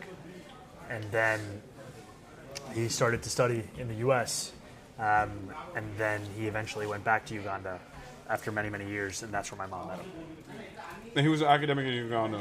He was an academic in Uganda. He was an academic in Dar es Salaam also, the University of Dar es Salaam in Tanzania. And he studied at Pitt, then he went to Tufts, then he went to Harvard, then he went back to East Africa. And then he was expelled in 1972 by Idi Amin. Him and his parents became refugees in London. But they were maybe one of very few, maybe less than 5%, who actually went back to Uganda after the expulsion. Damn, he loved Uganda. He loved He's like, Uganda, "I'm going- bro. you can't take me away." You know who else was expelled but didn't go back was I don't even know why I'm bringing this up. This is actually a thing that we're ashamed of. Is Kash Patel's father? Is an Indian Ugandan Gujarati as well. The uncle that was driving us was bringing him up. Yeah, I feel This like is- for too long the representation we've had is the desert is uncles this. know exactly where all the brown folk are in positions of power. Yeah, I mean, even some of the most repressive British political administrators, politicians, are also Indian Ugandans. Rishi Sunak? No. What was her name? She was like the interior. Was it? I don't think Suella Braverman was in Uganda, that's but what I it was was a thinking of. woman before her. Yeah, trying to chart a new course. Yeah. So where were you born? I was born in New Jersey. Oh, let's go. I'm an anchor baby. Look, New Jersey, one point recently had a corporate tax rate of 11.5%. That's inspiration. New Jersey is Thank an you for your interesting work. state. New Jersey is an interesting state because it's like, it's kind of woke, like in many ways. Hit it. What are the? Give me the example. No, I feel like it's got fairly decent schools in comparison to the rest of the country. It's got like, it's got decent housing as well. It's one of the most like, I think it's one of the densest states, right? Like it's a. I don't really know much about New Jersey. It's right there. See, nobody knows. Nobody, like, because I just know about the corporate tax rate. No, I shit on New Jersey a lot, as does everybody else. The joke is that everybody, if you're in South Jersey, you're from Philadelphia. You lie to people. You say you're from Philly. If you're from North Jersey, you lie and you say you're from New York. But, New Jersey's good. It's a decent state. I can't believe I'm saying this out loud. But yeah, I'm an anchor baby. So biryani makes you do. Yeah, but I went back to Turkey. Grew up there, Istanbul and Ankara. When did you go back? How old were you? Oh, I was a baby. I was born here and then immediately shipped back to Turkey. Oh my goodness. And then, Denaturalize you or something. yeah, I shouldn't be saying that. And then, I always wanted to come back to America. I wanted to go to school here. And that's what I did. I came back for college. I went to University of Miami first, and then Rutgers, because my parents made me transfer, because I was having a little bit too much fun. And graduated from Rutgers, moved to LA. That's it. Where you lived in Istanbul. How do I dive into this? I've been looking at it. Let me do this for you. First thing, okay, you just pick out how much of the paratha you want. I already put this in my mouth here. And I got this one. That's a hefty. That's a big chunk. I mean, 2 big chunks. Okay. Which one you want? The Big boy, smaller big boy. one. That one. Sure. There you go. This is so good. So you said this is sweeter? This is a little bit sweeter, which is great. Chicken roast. Okay. You want to eat this with that over there. Yeah. The bread. Fighting for my life. Come on, it's too much. Okay, good. Yeah, come on. Oh. I've been into like a jalapeno seed. Yeah, I and did that was too. I fucked like, up. yeah, I fucked did you up. feel it? Like I'm straight feeling up the nose. Okay. So, wait, what was your last question? My last question was where. You said you lived in Ankara and Istanbul? Yeah. Okay, what's your favorite Turkish soccer team? I don't really care, but my family is Fenerbahce, so I guess I gotta say Fenerbahce. Oh, That's what it is. But I'm not like, I don't really watch soccer like that. No. Yeah. Do you watch the Turkish national team play? Not really. I don't really watch a lot of sports, to be fair. I only play basketball. I don't even watch that much basketball. Yeah, I have fond memories of Euro 2004, the Turkish team, because Yeah, I mean, I remember that. that was a wild time. That was a big deal. That was the extra time. I think the Turkish team was ahead for like a total of 7 minutes over the course of the whole tournament. Just kept having last-minute equalizers. Anyway, this is a point of extreme passion for me. Yeah. Oh, so you're a big football fan? Big soccer fan. Thank you very much. It's a little spicy. Okay. Wait, what's your team? You sure you don't want to read? I'm so positive. Oh, you're I'm so positive. Okay, positive. okay, Thank you so much. What's your You're team? kind. My team is Arsenal. Okay. Yeah. You're a gooner. I'm a gooner. Everything is okay? Everything Oh, is great. delicious. Thank you so much. Thank you so much. Let me know. Let me introduce you to everyone. Yes, yes. Oh, my name is Ashley. Yes. Thank you so much for having us. This is incredible. Thank Really you. lovely. Hi, Alex. Very nice. This is Ricky. Hi. Hassan. Hi. Hi. Sorry. And this is Andrew.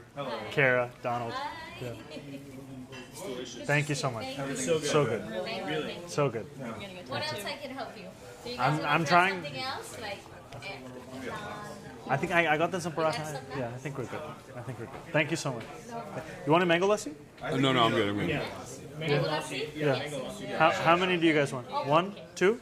You should have, if you're spicy from the I jalapeno. love a mango. No, just 3. Just 3. 3 is okay. Mauricio, you want mango lassi? No, 3 is enough. Oh. Kara, is there anything you can have? Nothing a little sour? Too risky. You never know. That's true. Unlike Eric Adams, I'm a real vegan. You're a real vegan. I'll eat it. Okay. This chicken is the best one. Isn't that fire? I love that. Did you have some of this with it? Yeah, it's Okay. amazing. Yeah. I love that, and I love the potato salad thing. Yeah. And usually you mash this into rice, I think. but I've just developed this weird thing of eating it alone. But it's fire. It has Oh, I think it you has mash that into the rice? Yeah. Ah, okay. My It's friend- supposed to be cold? Yes. Okay. My friend, I think so. But if you have any questions about etiquette of eating Bangladeshi food, ask Mafuzul Islam, the king of Bangladeshi food. This is bomb. Can I give you a little more? Sure. All right. Mauricio? I'm okay. You sure? Yeah, I wasn't even that hungry, honestly. Slight. It was just really good. Slight Islamophobia if you keep saying no. All right. Come on. Get me in there. Come on. Come on. Come on. Stand up. I will. Yeah, the Donald's ready. There you go. Donald? Here you go. My man? Uh-oh. Thank you so much. But I won't push again. I know you're close. I know you're close. I see the face of resignation. No, it's great. I love pushing his buttons. Anything for biryani. Thank you so much.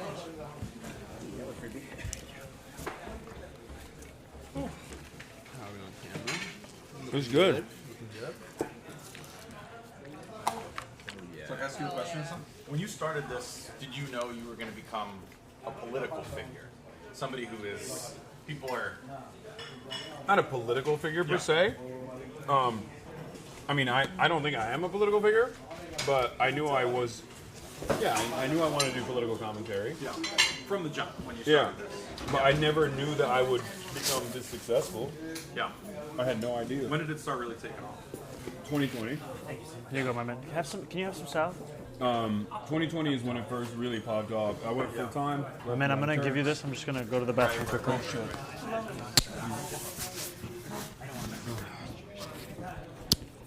Yeah, and then it really blew up. Yeah, anything you want to say? Don't worry. I got the mic. Don't worry. Wait, hold on. What? You don't think he's really going to make me get that tattoo, do you? I hope he does. I think you have to. Oh, god damn, this is good. Remember how you were like, no, I shouldn't. Because I know I'm gonna drink it. That's why I was like, oh, I shouldn't. Put it in front of you. Can't help yourself. How are you? Hey. Amazing. Good to see you. Good to see you. My hands are dirty. I just ate. I saw Jordan upstairs. Yes. Bro, this is Unk Central, chat. Can they see? It's amazing. Yeah, they can see him walk by, yeah. Unk Central. Yeah. That's how you know it's good, though. Oh, yeah. If it has the Unk certification. Yeah.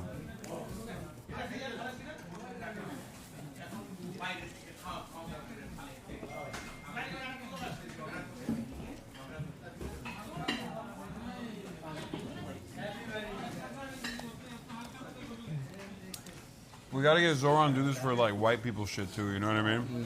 Some unseasoned chicken. Yeah. Expeditions. Get the Barbers and Debras on board in the same way. You know what I mean? What would that look like, Yeah, Chap? I'm trying to think of like What is the whitest thing that What's the white equivalent that of this? Zohran could do? Maybe go to the Cheesecake Factory. That's pretty white. The Olive Garden in Times Square. Oh, that would be sick. Wait, let's go to Margaritaville. The Margaritaville in Times Square. Okay, but Times Square is not going to be New Yorkers. Why? We still have an Uno's pizzeria chain. They're almost all gone, but 2 blocks away in Astoria. Wow. Oh, there's an Uno's. There's an Uno's on the Upper West Side also. Yeah, 81st in Columbus, right across from the Natural History Museum. Why do you know? He knows exactly where it The is. Natural History Museum. The first food I ever ate, according to my parents, was tortellini from, or like the first non-baby food. It's an important place for me in my childhood. Uno's. The fuck?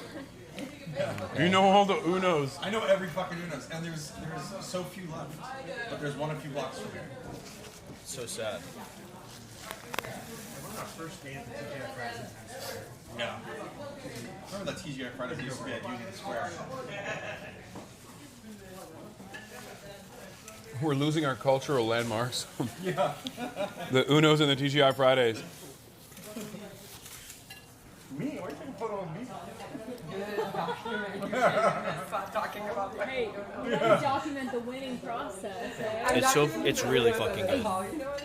Like I don't understand that. It's delicious. Everything is so good. Oh, so you're getting the tattoo? Like tattoo good? I don't know. If he comes, maybe I'll get it. He has to be there though. I feel like if he doesn't come, then that's crazy. Because then I could just lie. I'll be like, yeah, I got it. You can't lie to him. Get back here. I'm talking about nothing. I'm talking about Uno's pizza. Thank you, man. So, talk to me about your ideological journey. How did you arrive at socialism?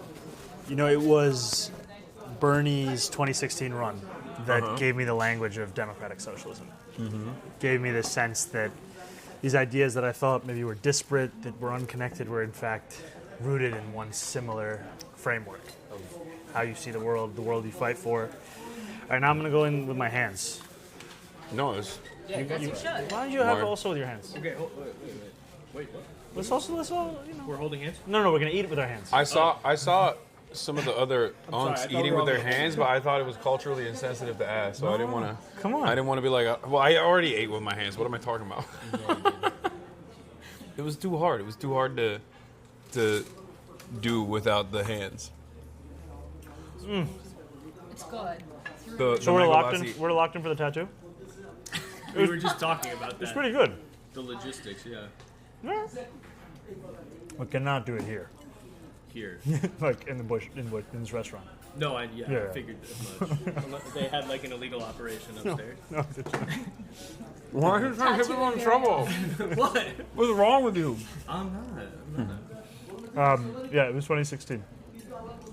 I was one of those guys watching the primary results, even when it was almost impossible for Bernie to win. Be like, could still pull this off. Oh. The next mayor of New York City, ladies and gentlemen. Oh, good. How are you? How are you doing, brother? Good. We're doing a video interview. This is Hasan. Hello. Nice to meet you. Pleasure meeting you. The team. Hello. Ah, your full team is here. Yeah, but they're doing an interview. And so I brought them here. No, it's okay. There it is. I'll come talk to you afterwards. Yeah. Yeah. I bring my lawyer with me everywhere I go. I'm very litigious that way. That's true. Yeah. Young. You're gonna need lawyers, maybe. I actually have the best lawyer in the business. Oh yeah. Ali Najmi. Let's go. His hashtag is not guilty. So, it's aspirational and factual. What is that? Oh yeah, red cards. I keep this Oh, What let's is that? go. My hands are dirty. It's the Incredible. Yeah. You can take one of those. I do not wish to speak with you, answer your questions, or sign or hand you any documents based on my Fifth Amendment rights under the United States Constitution. I do not give you permission to enter my home based on the Fourth Amendment rights under the United States Constitution. Unless, so you just slide this under the door if they come to your door? Well, no, I leave them in bathrooms. No, I'm not. In case someone needs it. I would never mock that. I think this I is. carry them on me. They're important. No, it's I great. think this is unironically. This is what Tom Homan talks about when he's like complaining. They're like, these people know their rights and makes it too hard. Yeah. He literally will go on Fox News and be like, I hate it. I have to abide by the Constitution. Fucking asshole. Once a month on the Upper West Side at St. Andrew, St. Paul Methodist Church. There's like an immigrant outreach thing, and there are legal service providers that go there to provide assistance to undocumented people and immigrants and other people who are looking for access to benefits or concern. And something that I've noticed, I've been going there like once a month, and what I've noticed is that a lot of places, even people that are documented, are going and seeking out services because they're afraid. Terrified. I mean, Yeah. people are absolutely terrified. Yeah. There are people who are not leaving their homes right now. Yeah. Right, there are entire neighborhoods that are being hollowed out, and what is so frustrating is there isn't even a recognition of just how widespread this fear is. I mean, I know of somebody who took the numbers of all of the apartment doors off of every single door in their floor so that ICE wouldn't know which door to knock on to find them. Wow. That's the level of fear. And it's to have a leader in this moment like Adams or one like Cuomo who refuses to even tell New Yorkers of their rights. I mean, the reason I asked Adams that question in the hearing was because we've seen a drop in citywide attendance of about 5%. Because kids are not coming to school because their parents don't know if they're going to come back from school, if they can get snatched at school. And individual schools have drops of attendance at about 20% up to. I mean, it's the complete tearing apart of the fabric of the city, and it's not just impacting undocumented New Yorkers. They are New Yorkers, right? They are at the fabric of our city. And speaking about New Jersey, you know, when there was an ICE raid in Newark, Ras Baraka correctly called it unlawfully terrorizing his people. He said that because they rounded up undocumented residents and citizens alike, and he memorably said since, you cannot fight extremism with moderation. And I really remember that, and I hold on to that, because I think it's what's critically important at this moment. That's the entire purpose behind this being a sanctuary city to begin with, is so that these people can take advantage of the services and be functioning, productive members of society without fear of government overreach. Yeah. And even cooperate with law enforcement authorities. Like, that is the underlying reason for why sanctuary cities exist to begin with. It's not. It made New York City safer. Yeah. It was defended by Republican mayors. Yeah. And police, police departments. Because otherwise you're keeping people in the shadows. Yeah. I mean, Eric Adams, he's willing to throw any New Yorker under the bus. And we know that he's not going to be the next mayor of the city. We know he's not going to get a second term. But what's terrifying is that Andrew Cuomo is the same kind of politics, just with a little less brazen corruption, the same kind, but a little more sophisticated about it. I think probably higher level of corruption, but just not as incompetent and as in your face. But who knows? I feel like even corruption has gotten it's gotten more brazen across. No, I feel like corruption has gotten worse across the board. Like the people doing it are doing it in more brazen ways. Unabashed. Yeah. I mean, your state. Which, California? No, sorry, I was saying New Jersey. No. I have not lived in New Jersey. I was bringing up the senator. What's his name? Bob Menendez. Yeah. Oh, yeah. Bob Menendez, right? And the gold bars. Yeah. And the halal certification racket. No, that's because he said it's because of his Cuban heritage that he learned to avoid government overreach, and that's why he did his corruption in gold bars. Ironically enough, his family did not escape Cuba under the Castro regime. They left under Batista. Marco Rubio is another Cuban that says that about Castro, even though his family also fled under Batista.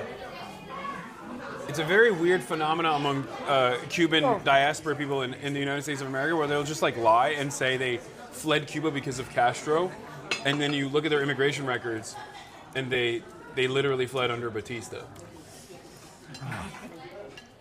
Follow suit. All right, who's still fair game for more food? None of you guys? Come on. Are you insane? Come on. It's so much food. It's so much. So Bangladeshi food, you're supposed to eat with your hands? I don't think there's a rule. But like normally? I think so. Okay. Yeah. I mean, I would say generally that's how I approach South Asian food. Listen, there's a lot of white people in here. You gotta explain some of this stuff. Got you. You will not be legally required to, but it will not be frowned upon. Yeah, when he's married, he's making it illegal to use utensils. Have you gotten racist attacks like that? Like he wants to institute Sharia law, stuff like that? Every day I get. Yeah. The one is that they keep saying I'm going to turn New York into New Yorkistan. That's so British. Every day. That's such a British line of attack. They did London Stan. I was like, did they do London Stan? Yeah, Londonistan. So that's the one I get. I get a lot of, I feel like Americans are not used to that kind of. Like Americans are, of course, very Islamophobic, but in a different way. That is like a particularly European kind of Islamophobia. Yeah, like saying a place is going to turn into an Istan. No, I'm serious. It's like that's all I hear from like European neo-Nazis. What's the funniest attack that you've received so far? I'll tell you mine. I got one. All right. There's a guy who keeps tweeting under most of my tweets, breaking the news that I'm a socialist. It's in my bio. We do get almost the same kind of... It's a very similar thing that I receive all the time. That's very funny. I didn't know that, by the way, about you. So now I'm a little frustrated. I'm pretty terrified Andrew Cuomo's going to find out. Yeah. What's yours? I duked it out with the Barbs. Why? Big mistake. Why wouldn't you big tent? I ratioed Nicki Minaj one time during COVID. And then the Barbs came after me big. What did you ratio it for? She was talking about Tucker Carlson or something. She was talking about how her cousin's ball sack grew because he got the COVID vaccine. I'm sorry. I mean, you asked me what the situation was. It could have been like, after dinner I'll tell you. I didn't even think about that. Anyway, it was a vaccine thing, and I was like, the world awaits your medical contributions, like your contribution to medical science. And I ratioed her, and then the Barbs got really mad at me. And then I received one of the most hurtful statements I've ever received in my entire life. In my DM, someone said, "You're aging at the speed of white." Wow. Ooh. Yeah. That's like when I get the male pattern baldness. It hits me. that it destroyed me. Like I still think about that. You can watch it in the video. Like you can see it in your. What? You can see your soul like leaving your eyes. Yeah. What you were saying is aging. It's like, damn. Yeah, no, but I'm saying in the... when I received that statement, yeah, it was really good. Well, I still think about that. It's been like 3 years. Do you know the user who sent it to you? Do you remember their name? I mean, I don't remember that. My dream. Probably someone who works at Sephora though. I'm not allowed to go to a Sephora now. That's where all the Barbs are. My dream is to have a sit down with my trolls. That's insane. Just like chat through. Just like see what's up. Like these guys are dedicated. Like they hit the same response every day. Yeah. New Yorkistan, New Yorkistan, New Yorkistan. I'll tell you this much. Like, let's have biryani. I did that. Well, I didn't have a sit down with my trolls, but I have reached out to some of them in the past, thinking that I could understand where they're coming from. As a elected representative, your situation is a little bit different. So you do constituent outreach all the time. But I'll say it like this: the resentments weren't coming from a place of real concern or even a misunderstanding, and more so their own demons that they're battling. And in most circumstances, I think that's what the problem is. So I now have a policy of not really entertaining it. That seems but fair. But that's just it seems fair. That's just being online. That's different. Seems fair. But it's a nice way of saying it. Facing their own demons. Yeah. Dangerous Man? That was. Oh, I love that one. Yeah. I thought it was going to be a little funnier. Yeah, I think New York Post, you got them too horny. Like they were too angry to actually come up with something clever. Because sometimes they have bangers. That's what I'm saying. Like it's racist and it's sometimes funny. Yeah. So give me that. Yeah, no, they hit you with the. What is Dangerous You know, Man? one of my chatters was in your. One of my chatters was the screenshot. Like they were like, "Oh, that's me" in the group chat that they that they took a screenshot of. The Dangerous. No, Lemon something. It was one of the 3 screenshotted chatters in your group chat when you were talking to Rashida to leave. So that was also interesting. Like apparently that was a private correspondence or something. Like what happened there? It was a DSA member's phone bank, and someone intercepted it to find you guys having a wholesome back and forth. The Post reporter paid dues to DSA, became a DSA member. That's awesome. Yeah. New York Post funds New York City DSA now. Hell yeah. I don't know if that's good or bad. I haven't decided yet. Yeah, New York Post is amazing. I mean, they're horrible, but they're funny and amazing in their own way. They write about me a lot as well. Do they ever reach out to you, for comment? They reach out for comment. We had a sit down. We spoke to them about our plans for raising the corporate tax to pay for universal pre-K and making buses free, and they ran it. It was great. And then they run, like a regular set of 2-3 hit pieces every few days. Something or the other. Shout out Craig McCarthy. That's a good journalist. Yeah, good journalist. But first time I was in the New York Post was when I was scoring one of my very limited number of goals for Bronx Science in high school. And I thought that's what my trajectory was going to be with them. Some recognition, some support. Very different. Very different. Yeah. I think New York Post is one of those places where, if they have you in the crosshairs, you're doing something right. Yeah. If they're glazing, I want to give them another chance at the headline. If they're glazing you, you might be on the wrong trajectory. You're definitely on the wrong. Yeah. I've gotten a couple hit pieces. What have your hit pieces been? It's just Israel related always. Yeah. It's because usually when you say anything against Israel, there's a network of trolls and organizations that will flood the market and will go out to every journalist and be like, "This guy's dangerous. You should write this article about them." And I guess unfortunately for those guys, real journalists look at that and go, "This is stupid." New York Post, on the other hand, will look at that and go, "This is amazing. Let's print this right now." It's like New York Post, sometimes Fox News if they get a big get, but that's like usually the bottom of the barrel. But I still appreciate it. I still read it. Their piece on that one Israel supporter that had to go to rehab for eating too much cheese. That is my favorite. That is my favorite piece of journalism written this past year, because it was like cheese addiction, right? Yeah, she had cheese addiction and she relapsed because she was upset that people on campus were saying Israel's doing a genocide. So then she had to go back to rehab, and it was $6,000 a week.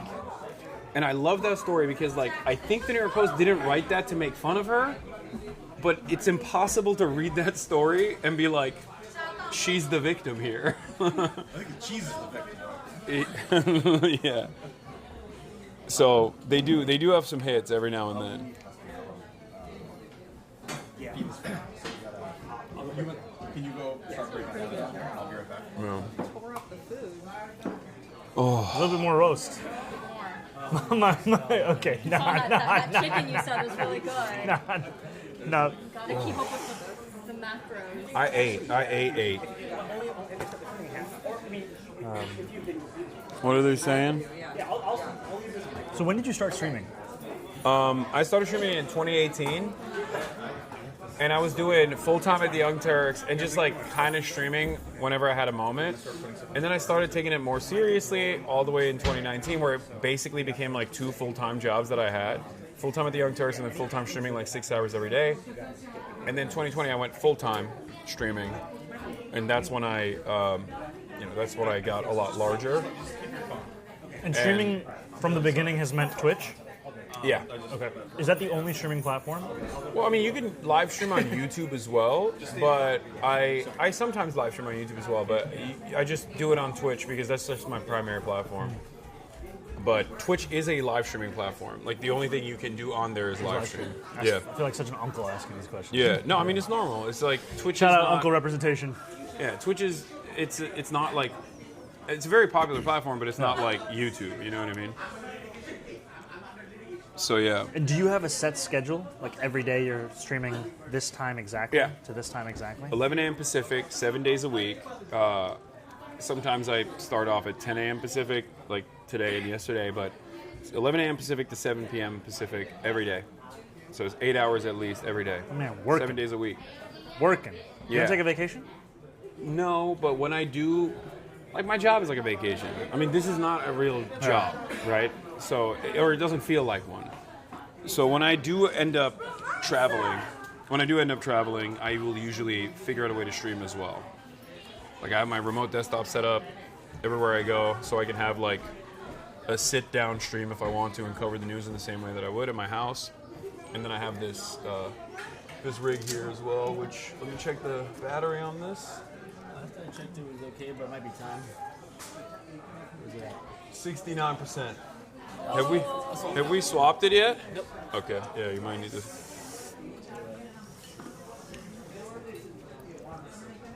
So yeah, I can do this anywhere around the planet as long as I have internet. So what time are you streaming until tonight? 1 a.m.? No. I'll probably end it after this, like after we're done hanging out. I got a pitch. What is it? We end with some coffee. Okay. Do a little bit of a walk. Okay. We go on Steinway. I have some Yemeni coffee. Okay. I'll try it. This is like way past my time. No.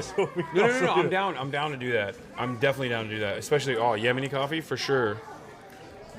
I love coffee. Yeah. I have nowhere to go. I have much love for the. That's like the endorsement you just want. Much love for Yemeni people. I have nowhere to go. The man who could go nowhere else loved my business. You having fun? Yeah. I'm thinking about the tattoo. It's gonna be fire. It's good, yeah. Where do you want to put it? We should have chat. Like it could be full back. Full? No. It could It's be not going to be sleeve. gigantic. Could be sleeve. Straight down. Can't be sleeve. Tramp stamp would be really nice. That's beautiful. Just tramp stamp across. Biryani and like booty. script. Yeah. Biryani. Could be Really face. nice surprise. Could Forehead tat. Could also be here. Right. Tasteful. The thing is, though, whenever the issue is when people see it, they're going to be like, why do you have that? And then they're not going to believe me. You're gonna say There's so video evidence.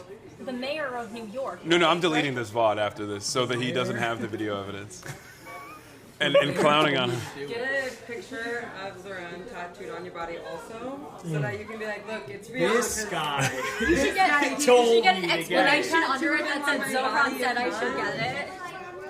Yeah. No, the community services department, the community safety department, they're going to come and take me away. No, that's not in their interest to police tattoos.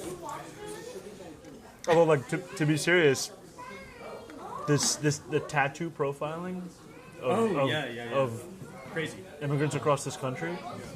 And there's a guy who had a tattoo. He had autism awareness. He had an autism awareness tattoo. There's a guy who had a Real Madrid tattoo. Right. Yeah. I mean, there's a guy, just like the stuff that people have been thrown in jail for. There's a guy in Guantanamo for having biked the wrong way on a road in Texas. Yeah. That's what we're talking about. Yeah, And now there are people that even the federal government admits should not be in these Salvadorian prisons. Yeah. They just said it's beyond them. All right, I'm gonna go short this. Meet you guys upstairs. Okay. No more food for anybody? No, I'm good. Thank you. I'm good. A little bit. No. A little bit of food. A little bit of food. No? A little bit of dessert? No, we'll have coffee. You're right. Coffee.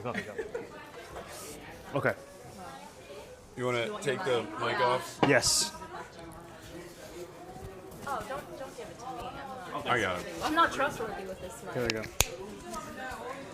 I'm gonna say some things that my publicist is gonna have to like handle. Give me a light.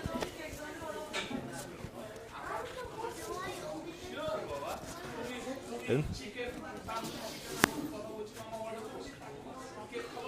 Hot mic, baby. I like that. I like that he's identified you as the weak link that he. Why? Can Why bully. does everybody bully me?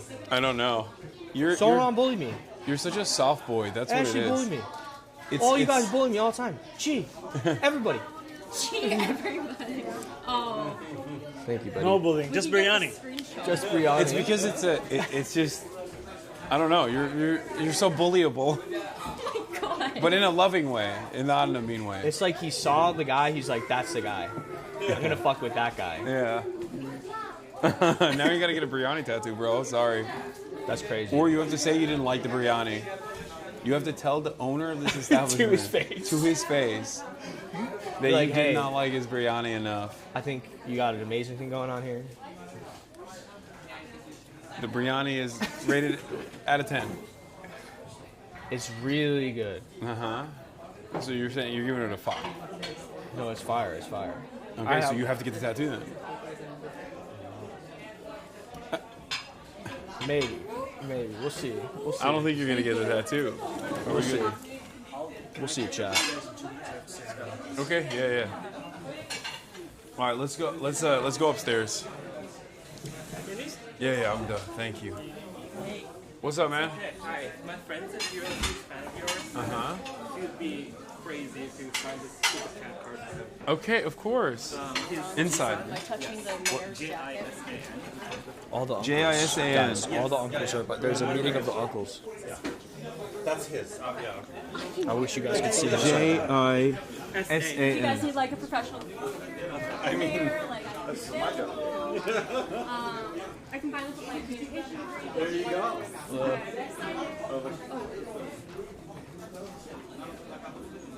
You write in all caps, Hasan? Don't talk to me. Yeah. Don't talk to me like that. I'm being funny. Fucking talk to me like that. And now you're recording me without my your consent. Without my consent. Okay, sick. I'll catch you guys upstairs. Yo, look at all the uncles. Dude, this is Uncle Central. This is crazy. There's a meeting back there. Zohran's about to address. I just gotta go say hi. Oh, all right, man. Zohran has. It's really good. It's like a really good meeting pen. of the uncles. You want to keep the pen? No, I'm very good. Thank you. They're doing uncle magic. We got more unks coming. Okay. Hassan, Cameron Cassidy just messaged me and said, make them kiss, in reference to you and Zohran. I don't know if we're gonna be doing that So today. if you'd like to. Kiss. Kiss. You got fans. Kiss. You want me to take this one?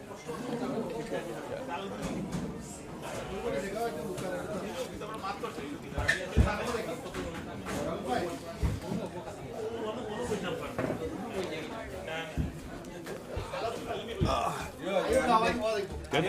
Pretty big deal. I'm carrying. I'm mic'd. I'm hot mic'd.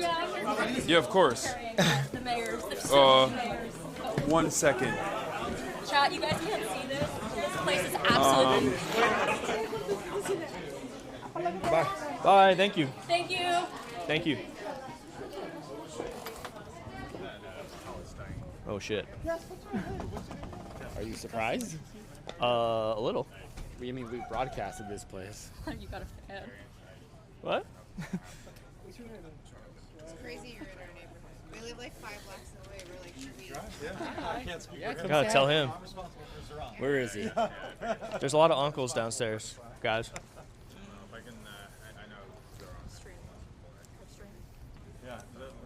He's downstairs. There's like another. I hate when you get this close to me. It makes me so upset. It honestly makes me so pissed. Because, like, what do they see?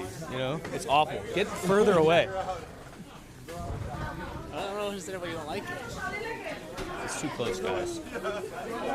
Oh, here he comes. Oh shit. God damn. What's up, guys? Astoria. Okay. Hi. All right, get him going. All right, Let's go, everybody let's take your go, phones let's out. Quick, quick, quick. Flip it on screen. Can I get a picture? Yeah, of course. I know that's what's going on. Let's do it. I'm sorry, I had to ask. No, no, it's all good. Hold on. Tweets and everything. Yeah. Big fan. Thanks. I appreciate it. Yeah. All right. I get you. Fix this. Swag. Oh, is this live right now? Yeah, you're on. Oh my They can hear you, too, if you want to talk to them. What's up, chat? Okay, outfit. Let's actually have you face this quick. Hold on. Can I, instead of He's shy. Instead of taking more pictures, can you Yeah. sign something? Look at Do you them. sign Don't look at me. Yeah, sure. Okay. Oh, I guess you can just film This it. is me and my girlfriend at the Yeah, sure. inauguration Oh, shit. Oh wow, it's sick. It's a Wait, dope no, photo. this. No, this. No, this. While Okay. you spoke there, Rachel. and I actually met her too, and I hugged her. Oh. Thank you, brother. All I right. appreciate it. Super nice to meet you. Yeah, of course. Ryan. I'm actually nervous as fuck. Sorry. You want to sign it, right? Yeah. Whoa. There you go. Thank you so much. No problem. Nice to meet you. Thank Yeah, you. nice to meet you. Nice to meet you too, Hassan. All right, let's do it. We gotta wait for him. He's downstairs politics. What? He's downstairs. He's with the uncles. Yeah. Oh, sorry. I thought you meant let's do it. No. I meant let's do it. Hey. Hi. Hi. Yeah, sure. Nice to meet you. I'm like, I might throw up. I'm not gonna lie. Please don't do that. Oh my god, but it's so cool to meet you. I really fuck with you. Nice to meet you. You and I Ole. let you know. Hassan I watch your introduced me to streams you. all the time. I fucking, yeah, Ole's the best. Yeah, Order and 25. you guys, like, you know, Okay. I really appreciate like, Well, city when I work. got free time. I work for a shelter. Oh, amazing. Yeah, Nice to meet you. so I always like, saw you as like it's an older a bit version of rough, you know, but it's just Not that like, much older. I'm I'm only 33. Okay, and goddamn. like even the low-paying jobs that are like really like All right, high nice to meet taxing. you. All right, So like, thank you for your service. I am. I'm Thank I'm here you. than Yeah, the of uns. course. I was living nearby, so I was like, I might as well support a local Mexican. Oh my god, I'm shaking. Oh yeah, for sure. No problem. Can I get a picture? Thank you so much. What's going on? It's really very nice to meet you. Nice to meet you too, Lolo. Oh my gosh, you have such an amazing mind. Oh, yeah, I yeah. really want to see Mamdani. Is he coming down soon? He is coming. Oh wow, up. that seems sick. I have. He's Hell yeah. convening What is with it the called? uncles. Yeah. I saw him at him. Go in there. All right. I was like, they must be street sniping too. Okay. You can show it to the show it to the stream. Are you guys gonna canvas? Someone told me that you guys were gonna canvas. It's like late as fuck. I didn't think you were either. She's no. Okay. I had a shit ton of lit just like in my bag, and I was gonna give it to you guys if you were canvassing. Hell yeah, it's dope. Okay. We got fundraisers up. It's it's on Instagram, so I figured I'd just show it to folks. You want to shout out where the fundraiser's at? You want to shout out like where the fundraiser is at? Oh yeah, you can go to GoFundMe and Palestine skating game. You can find it pretty easily that way. Got it. It's also, we did an NPR interview back in October, so you can find it as well. NPR Palestine skating game. All right, nice to meet you, man. All right, who's next? Come on. Nice to meet you. Nice to meet you. Yes, of course. What's going on? Yeah. Every uncle in the world downstairs. Thank you. Okay. All Yeah. right. Nice. What's going on? Nice to meet you. Hi, nice to meet you guys. Sorry, man. You got Boy Shocky, baby. Yeah. Hi. All right. Hi, I have canvas for you this Oh, thank you week. so much. Oh my gosh, thank you. I just like have like kind of a question. Hit me with it. I'm Let's from go. the Bronx, Yeah. right? And when you were canvassing, I noticed there was only one Bronx location. Mhm. And I just want to know if there's anything we could do to like get Absolutely. more That's the focus for us in this stage now is going further into the Bronx. And we're going to have more canvassers, more locations, but a lot of it comes back to more people to get people to volunteer. So if there's anyone that you know, please. Okay. But we would I love totally volunteer Could to we like lead. could we swap contact information? Andrew is the communications director. Yeah, we would love that. What's your name? I'm Chano. Lovely to meet you, Chano. Thank you. That'd be awesome. Nice to meet you, Hassan. What's up? What's up? Astoria resident. Thank you, Voted for Mama. Thank you. Have a good night, guys. Thank you, my man. Thanks for coming through. Yeah. All right. Yeah. I guess like what's under Justin, we met a while ago. I work at skating. Okay. Okay. Yes. Hell I just came out here because I wanted a chance. Yeah. Okay, great. And what's the best way to reach you? No, we're trying to. All right, you do it. Well, no, I appreciate that, man. Thanks for coming by. Yeah, I saw the earlier half of the interview. So Thank you. I appreciate that. Oh, man. you sent me his. questions. Yeah. Oh, he goes against. Yeah. Thank you, man. I'll let you guys be. Yeah. Please come over here. Yeah, it was like 2 years ago or something. Yeah. We can have Andrew could take the photo or Justin can take the photo. Thank you. You're very welcome. Oh, do you know Tenying? Yes, I know Tenying. I love Tenying is Tenying. my roommate, and I told her that was with you. I love Tenying. Always. Tenying is the sweetest. Can you please give her a big hug next time she's here for me? I love her. Hello. How's it going? Lovely to meet you. Thank you so much for coming. What's up, man? Yeah, man. I've never donated to any candidate before. Genuinely Brawlers. excited. Thank you so much, man. What's your name? Arresti. Aresti? Yeah. Thank you so much. It's like, thank you. Oh, that's amazing. I'm just a librarian, and so like very much supporting good candidates for me. Thank you. Thank you. I'll do it back Thank to you, you. guys. Can I give you guys a hug? Yes, please. Thank you so much. Thank you so much. Really, really appreciate it. Astoria. Astoria people, let's go. People are about PRA. Let's get a quick picture, Nancy. Oh, yeah, absolutely. Where's our man Donald? All right, let's do it. Donald has to run back to help. Oh, okay. And then is coming back? Yeah, yeah. Okay, Because Ollie's got to go home and feed his family. Yeah. Yeah, absolutely. You sent this video. Is that what you want? Okay. Wait, no. No, you want photo, right? No, video. Video. Mr. Mamdani, can you sign this? Yes, absolutely. I can sign that. Do you happen to have a pen? Okay, let's go. All right. Yeah, we're good. Okay. Are you ready to walk? Yeah, I'll take one more photo and then I'm out. All right. Yeah. There you go. Yeah, absolutely. Thank you so much. Hi guys, great to see you. Thank you so much. Yeah, let's do. You went to Bank Street? I went to Bank Street. Me Yeah, too, man. Let's go. So nice to meet you. Awesome, dude. Thanks so much. Good luck. Be the last one. Yes. Okay. Last photo. Last photo. Let's do it. I'm so sorry, guys. Yes. No, not at all. Gotten really good music from the West Bank, actually. Thank you so much. We love your policy. Thank you. You're the worst. You're so welcome. Thank you so My much. friend runs this fan account. I hope that's not uncomfortable. Not at for all. you. It's very funny. It's very cute. Thank you. Let's do one more. Come on. I just want to do a quick selfie. Yeah, let's do it. I canvassed for you like 2 weeks ago. Thank you. Thank you so much, man. Thank you guys. I'm sorry, I gotta run now. No, you're good. Yeah, Hey, thank you for all the work you do. I'm voting for you. Thank you so much. I really appreciate it. Thank you so much. Thank you. No, thank you. Really appreciate it, guys. It's all good over there? Yep. All right. Okay, great. Also recently speed, I guess. Amazing to meet you. Nice to meet you. Are you out? Are you out? Nice to meet you. All right, we're going this way. Oh, I can grab this one. Oh, Okay. Thank you, my man. Thank you. What's your nationality? Indian Uganda. Oh, you know. Yeah. Okay, nice to meet you, brother. But she has my mic. Okay, perfect. All right, we're going this way.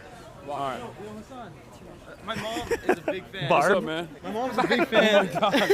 Era's She's a big fan tour? of Kaya. She just watches you for Oh, Kaya. hell yeah. Taylor's version? All right, quick. Wait, let's do it. What's up, man? You want to take a photo? All right, we're going to keep walking now. Let's take it. We haven't there. Thank you so much. Thank you so much. Do you want one as well? Hell yeah. Well, thank you for watching. Yes. My niece just called me, take it. Okay. And she said, go on, take your pictures. Let's take a photo. Do you have a phone with you? No, I don't have it. Oh, okay. Let me bring it. I got you. I'll get it to you. Okay. Make sure you get it. Hassan, come in here. What's happening? Oh, we're going to take a photo. All right, let's do it. Her restaurant that we were just at. We're checking. I'll make sure you get it. I'll make sure Zohran gets it to you. Perfect. Wow, that's a good Thank photo. you, thank Okay. you. See you. Okay, Assalamu alaikum. Thank you. All right, we're going this way. All right. I'll get one of you and We can go this way. One. Where's March? Oh, he's right there. Okay. Yeah. Any call. Appreciate it. Thank you so much. Oh yeah. Let's do it. Yeah, let's do it in the street. Thanks. All right, see you, man. See, you guys can't even say no to constituents. It's hard, man. We're trying to get I'll be like, nah. No, I'm kidding.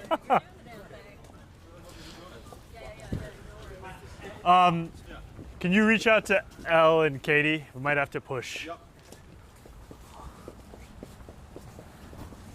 Oh, yeah, I got it.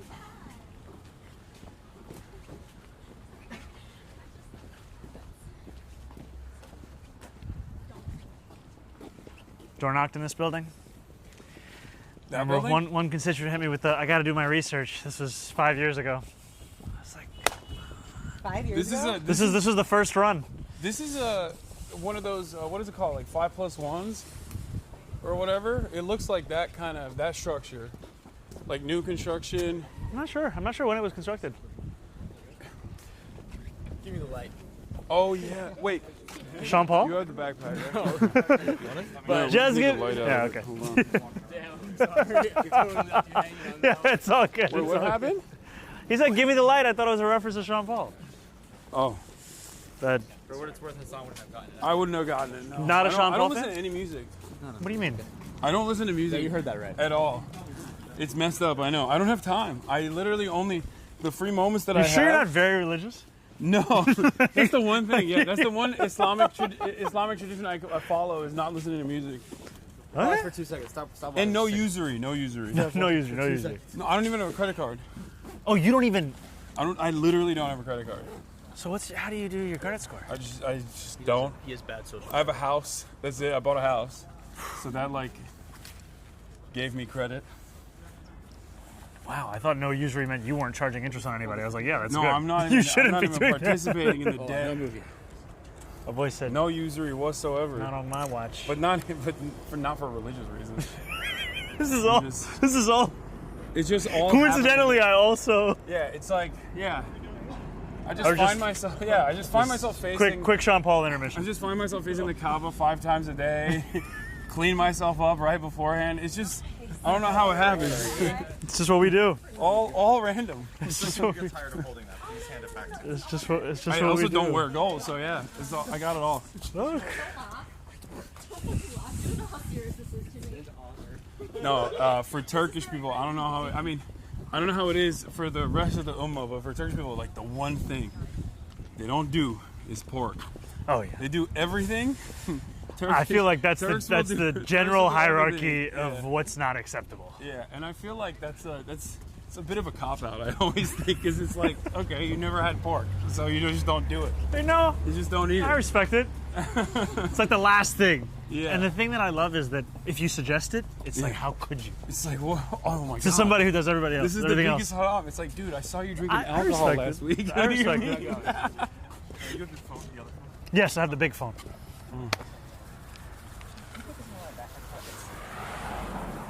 All right, jaywalk. That's legal. Decriminalized it. Jaywalking, well, the fact that jaywalking is even a criminal offense is a car-centric infrastructure issue is wild. I don't. It's not a criminal offense any longer.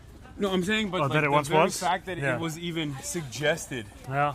as though it is the pedestrian's fault and not the person who is like driving this big husking murder machine irresponsibly in a crowded city area. You know? No, I mean it's like one of the. I think one of the, if not the leading cause of death for children in New York City is traffic violence. Thank you. Whoa, that's sick. You got drive-by. No, we scheduled that. It was a 8:30, a couple minutes late. But That was sick. we still go with it. We gotta get a new one for next time. That's a little more timely. This is good. Rocking after a big meal, you know, Big let meal? it set in. About to It's hit you good. some coffee. Yeah. Have you had Yemeni coffee? No, but Have you had Yemeni chai? I've had Yemeni nothing really. I only know one Yemeni dude that I ball with every now and then. All right, we got to switch this up. And he's very resilient. I feel like that's the one thing I've seen with the Yemeni people in general. No matter where they are, they're very hardworking and very resilient people. Shout out to our boys, the Yemenis. Yeah. All right, we're gonna do a little tour of Yemeni coffee shops. Okay. Oh, there's multiple. There are multiple. Okay. Never pick a favorite. Okay. We're gonna hit a few. So that's typical? You'll come out of a place, there'll be like 20, 30 people. If I'm waiting. streaming, yeah. Yeah. If I'm not streaming, then it's fine. What does that mean? Like if it's not live? Yeah, if it's not live, like if I get stopped a little bit in a crowded area, if I'm not streaming even, then more people will, more people will be like, oh, who's that guy? Yeah. Or people realize that I'm there, but if I'm live streaming, then yeah. Because people watch the stream. So when you're not streaming, when you're just filming, then does that mean you're off for those hours? Like, is there something playing on the stream or? No, nothing is on at Okay. that point. It's just offline. All right, now we're at 30. Actually, you know what? Let me stop saying exactly where we Yeah. are. You just keep geoping. I'm like, how could people find us? Yeah. Here we are. Trust me, you don't even need to do that for people to find us. Yeah, I know. They found the cafe. We were very careful. How's it going? Do you have to deal with swatting? I mean, every content creator has to deal with that kind of stuff. I just don't even like talk about it in general because Why am I even asking? No, it's okay. But it is definitely a big problem in our industry in general. It's always surprising that right wingers even like bring it up because there's not really any competent way of dealing with it aside from whitelisting, and then what is whitelisting? It's practiced at local police departments where they know your address, and they'll be like, So oh, if there's a call, there's like a known person, so they give you a call. Okay. But aside from that, like, even then, it's up to the discretion of the watch commander. If you got like a gung ho watch commander that day, you could still, be impacted. But although it's a crime, a very serious crime, it's quite difficult to deal with it. Like, there's legislation around it, but it's hard to. Some people you do it from Europe. Really? Yeah. I mean, you just get a Google phone number. Sure. It is what it is. Yeah. Not me though. I've never. Thank God. Yeah, I'm gonna stop giving it street intersections. No, and just start focusing on walking.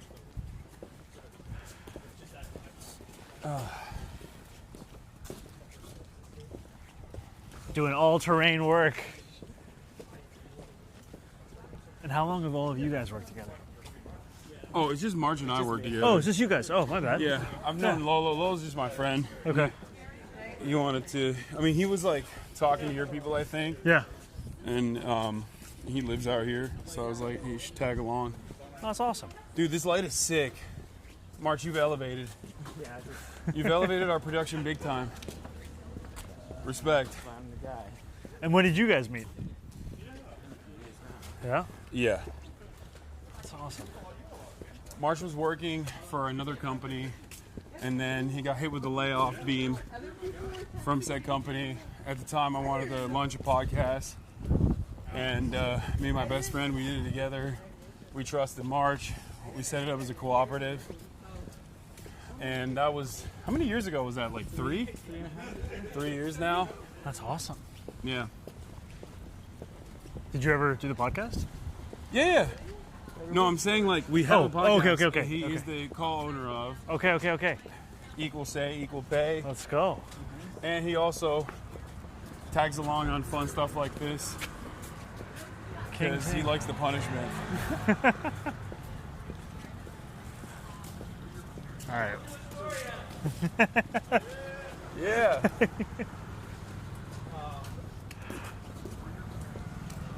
Dude, Family Mart. I was really going to say. Family Mart. Family Market. I'm a big weeb. We love Japan. You want to hit it? No. I mean, we in Japan is a chain. Okay. Family Mart. A convenience store chain. Do you have them out in Cali? No. I mean, they have like 7-Elevens out there too. That's like another very popular chain, but it's not like 7-Elevens here, you know? Yeah. Very different. You know where you're going just based off, like, you know exactly Yeah. I mean, it's the beauty. Bro, he's New York from City. here. This is. We're gonna. Well, how do I do this without saying the directions? Yeah. We're not too far. Yeah, It's a perfect politician vague language. Trust me as we navigate these waters to arrive at our destination in a short period of time.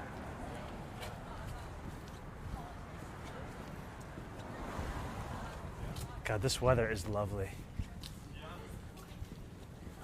It's about to be pretty cold this week. Hasan, you just passed the Falafel King? Wait, really? Wait, Falafel King is here? King of Falafel. King of Falafel, the one on Broadway? King of Falafel, yeah. Wait, that's the one where you. I want to get you in trouble. That's the... I'm gonna leave you on that. That's the one that. I'm gonna let you. I didn't realize that was here. I Yeah, thought it's in it was Astoria. in Manhattan. Yeah, if you weren't here, I would definitely frequent it. Let's just... You should go. Get some late night on. Promoting local businesses. Is he Palestinian? Yeah, Freddie. Oh, okay. He's originally a food truck that then became a brick and mortar. Also has another food truck on Ditmars. Oh wow. Yeah. Hashtag yeah baby. Oh really? That's the hashtag. Okay. My only like the big one that's now like I feel like it's out of fashion because it's so popular is the halal guys.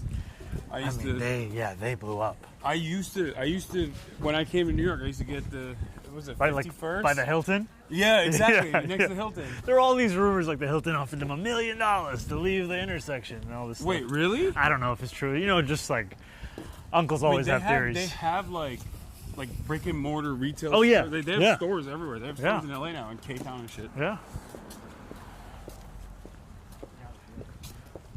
It's very good. We've got great halal in Astoria as well. Mahmoud's Halal, 34th Ave in Steinway. Very good. Gotta give brick and him a mortar shout out. does not hit the same. You're right. No, doesn't. No, you got to get it from a truck. For sure. That's what Ali was saying. That's what his dad did originally. He had a cart. He had like a coffee cart before the restaurant. Oh, I didn't know that. Sammy's is so good. Yeah. His father's kebab spot. It's so good. Are we close? Yeah. I have to pee. Yeah, I got you. Why don't we're gonna cross here. All right. I'll give this guy a second. It's fine. All right.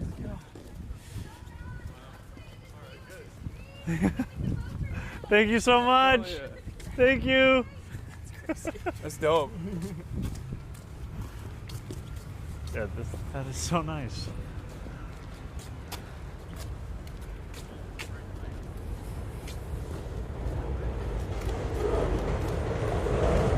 You're a fast walker, man. New York City, baby. Yeah. Come on. You're booking it. You know? Let me carry that for you though. What? I can carry that. Also, give you a break now. It's not a problem. All right, we're cutting across 31st Ave. Oh, actually, what the fuck am I saying? Why am I? Let me stop. I'm trying to give I'm trying to give a tour. Well, yeah, why do you keep saying road? Because I want to be like, this is where this is. This is where that is. This is sick. That's the bike lane we did. This is the coolest part, chat, of the borough. Yeah, unspecified place. Yeah. It's the concrete Grand jungle Theft Auto. where dreams are made. When I see the railroad, I go, hey Nico, let's go bowling. Grand Theft Auto 4, right? Or was it 5? It's 4, right? You play video games? No. I played FIFA. Oh my god. Come on. You played jock games. That's like a FIFA. How is FIFA not a jock game? No, FIFA is a jock game. I'm Oh, saying okay. it's like a bro game. I mean, now see, I was initially defending that position, and now I want to go the other way. FIFA is an everybody game. FIFA soundtracks. That is what it is. It is for everybody. There we go. Okay, what other? I mean, my parents didn't let me have a video game console. Oh, mine didn't either. So when did you get into it? I played PlayStation 2 because I had one that my grandparents had got, but I could only play it there. And then I had a Game Boy, which I could like sneak stuff onto. What'd you play on Game Boy? I played everything. On Game Boy, I played Pokemon games, stuff like that. I loved Pokemon games. But you remember the movie, the Pokemon movie, where if you went, you got a Mewtwo card, or was it Mew or Mewtwo? I think I remember that. I remember the way. Wait, really? Yeah. This is one of the best DJs. Wait. Oh, you're kidding. No, I'm kidding. In LA, that would be the case. Yeah, there's there's a famous LA had like a big speakeasy thing where they would make like storefronts that just look like regular storefronts. Yeah, like you go to like the laundromat. It's a club type of thing. Laurel Hardware used to be like, it looked like a hardware store from the outside. It doesn't. We're gonna take a left here, guys. It doesn't even look like that now, but back in the day, it used to look like a hardware store, but it was not. It was a restaurant. Laurel Hardware? Yeah. There's a couple places like that. We're gonna go right over here. You also let me know if you need to go before. There's a bunch of places we can stop. No, it's fine. Shout out to Mom's Kitchen. No, we can't give locations. Well, it's too. It's fine. It's too late. It's fun. You've been shouting out every crossroad as we pass it like a GPS. Really excited to be here in an unspecified location. Yeah, not my strong suit. I mean, come on, you gotta know. No, hey! What is this? You think I'm bad? This is who I'm working with. Yeah. Yeah, everybody forgets it. It's okay. It's not the end of the world. People are cool. nice. Okay. 2 seconds ago. I said, hey, you know, videos. They're not usually live. You know. Okay. Getting.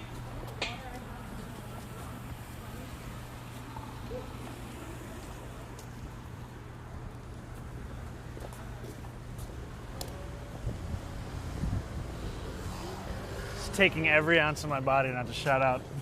I can tell. I love you guys. Do you normally do that? I just love sharing all these spots with people.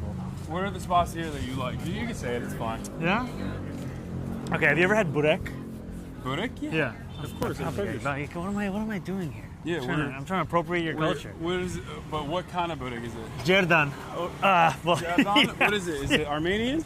No, I think it's a formerly Yugoslavian. Oh, okay. I'm not sure which specific country today, but great burek. And also a big fan. Milk Flour has some great pizza.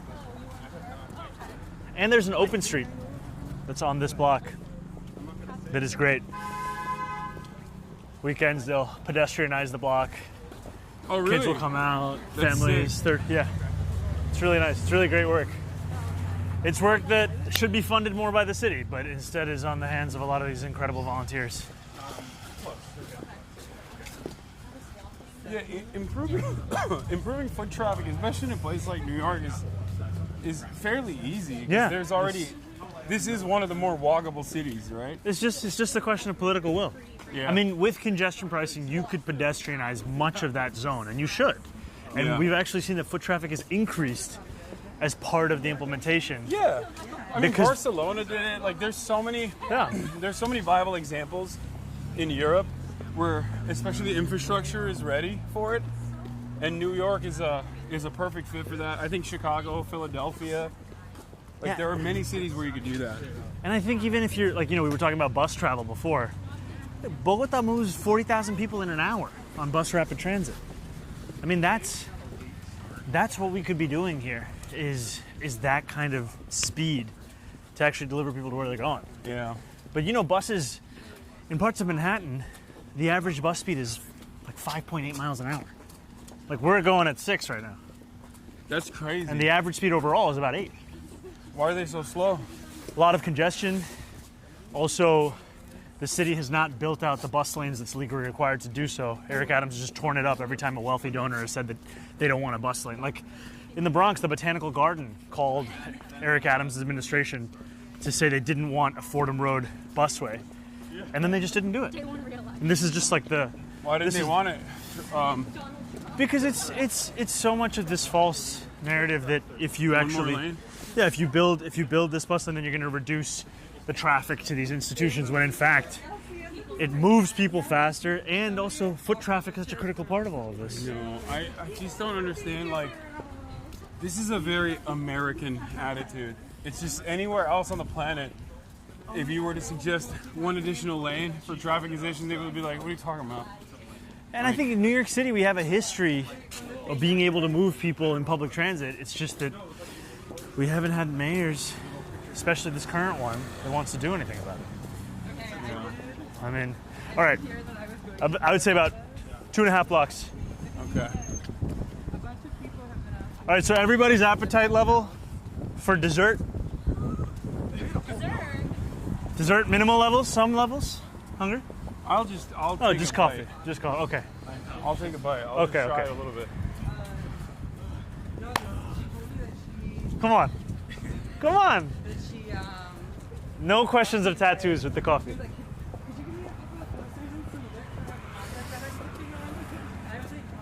Okay, so we're gonna hang a left here. Tiger Shulman. Isn't that karate? Yeah, they used to have those ads in the early 2000s. Can't believe All that right. still exists. That's sick. Here we're going. You know you're on the. What do you want? You're on the stream here. Wait, can you hear me? Yeah. Yes. Yes, everybody can hear you. You go in front if you don't want to be heard. I got what I needed out. All right, the final block. All right. Here we go. Beach bum tanning. Fine institution. Fantastic. See, the good thing about saying that there are many locations. Yeah. We could have people show up at the think wrong I beach think bum it doesn't tanning. matter at this point. Yeah, it's- People want to know where we're at. They figure it out. That's the truth. So what did you and the unks talk about? Downstairs? Yeah. Bangladeshi unks gathering. Everybody wanted to do an introduction. I knew 2 of them from before. They've been longtime community leaders. Uh-huh. And they wanted to just chat about June 24th. Because it's, 70, it's your birthday? Yeah. That's election day. Wow. Look at you, an Real nice- electoralist. Be a real nice birthday gift if you won. Yeah. But it'll only happen if you get the biryani tattoo. It always comes back. They didn't ask me about the tattoo, but I do think they would have appreciated it. No, but it's 79 days away. So there was a lot of questions of, what is the plan right now with 2.5 months? How are we going to get people out? They were actually uncles from, not just from Queens, Bronx. Manhattan. All the uncles got together. Oh, thank you.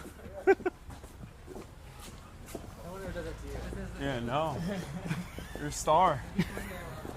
I'm just a guy who's figuring out what streaming is as we do it together. Yeah. Yeah. Alaikum salam. How's it going? Good to see you guys. Big fan. Doing well. Thank you so much. Eid Mubarak.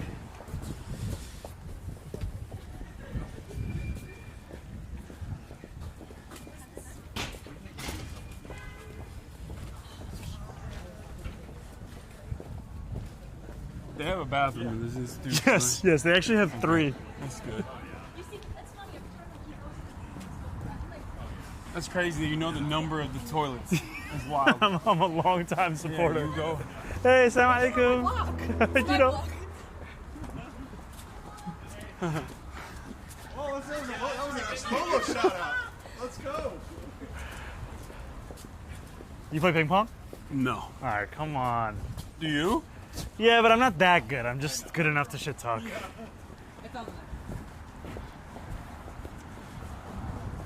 I once had a dream I would do a ping pong fundraiser where if I beat you, you'd have to donate. If you beat me, I'd have to give you merch. I don't think it's fully compliant. Yeah, I don't think it's fully compliant. We never did it. Sounds like a good idea. Yeah, you know, it's one of those ideas that never You really have comes to be fruition. good at ping pong though, then. Otherwise you're getting cooked. You're just giving out free merch. Out. All right, we're going right here. It's right after that yellow awning you can see. It's the next door. Okay, welcome to Steinway. I like that these guys sell cigar and candy. Something for the bad kids and the good ones. The days of false choices are over. Yeah. So Steinway, at one point, Stiami was the nickname we had. So maybe you feel at home, University of Miami, Stiami.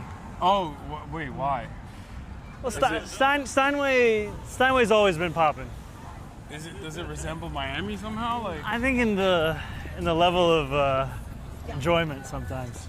Yeah. I forgot about that. How you doing? How's it Good going? to see you. This is my barber. Oh really? Yeah. Sick. We're shooting an interview. Good to see you, my man. Great to see you. He's not Turkish. No, he's not Turkish, but he's still great. Shout outs to him. Shout outs to my brother Nicholas. All right, this is where we are. Can I ask him if it's chill to cameras first? Okay. You have the mic still on, but it's fine. It's all good. He's got the Zohran beanie on. Who does? The guy right here. Oh shit! Oh my god! He's like, what the fuck? Look at him. No, you gotta film his reaction. He'll be videoing. Oh, he's watching. Oh, he's walking the street. You can film this fucking reaction. Come on. Yo, Aaron, what's up? I've been here since 5 p.m. I swear. I did not stage it. You guys can come over here. Join DSA, everybody. Join DSA. What do you guys want for? Let's sit in the on the edges. What's up? Let's sit on the edges. Yeah, I got you. Yeah. Okay. That's all. Let me show you where the. Yeah.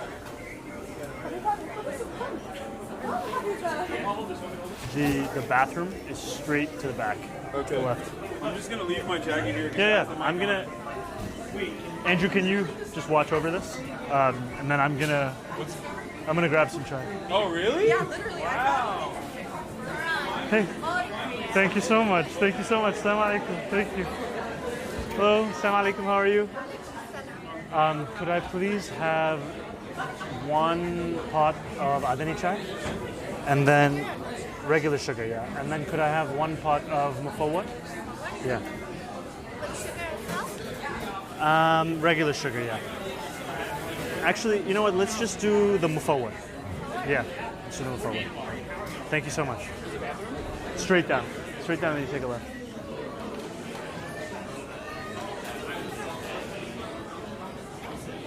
Thank you so much.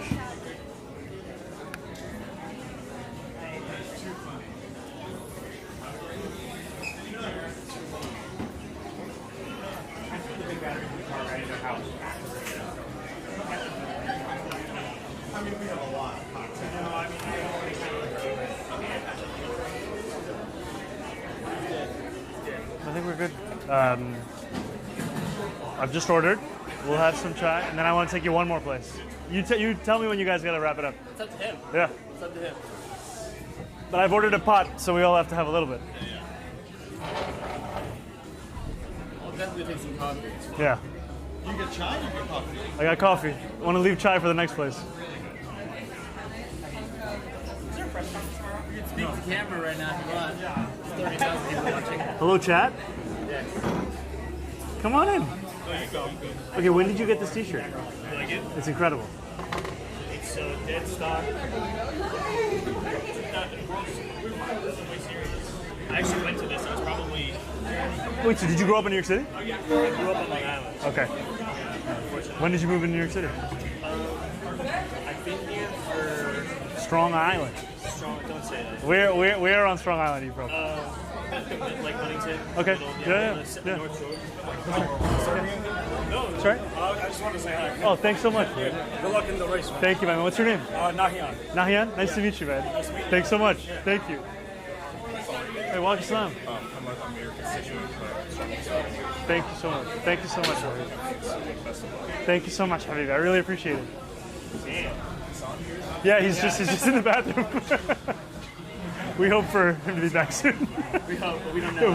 We leave it open. You smile all the time. It's Is just it hard? No, it's just the way of life. Yeah. Yeah. You feel happy? Yeah, I would say my general disposition. That's tough. is- How do you do that? How do you maintain that? Honestly, it isn't a choice. It feels more like the natural state, and the choice is to not.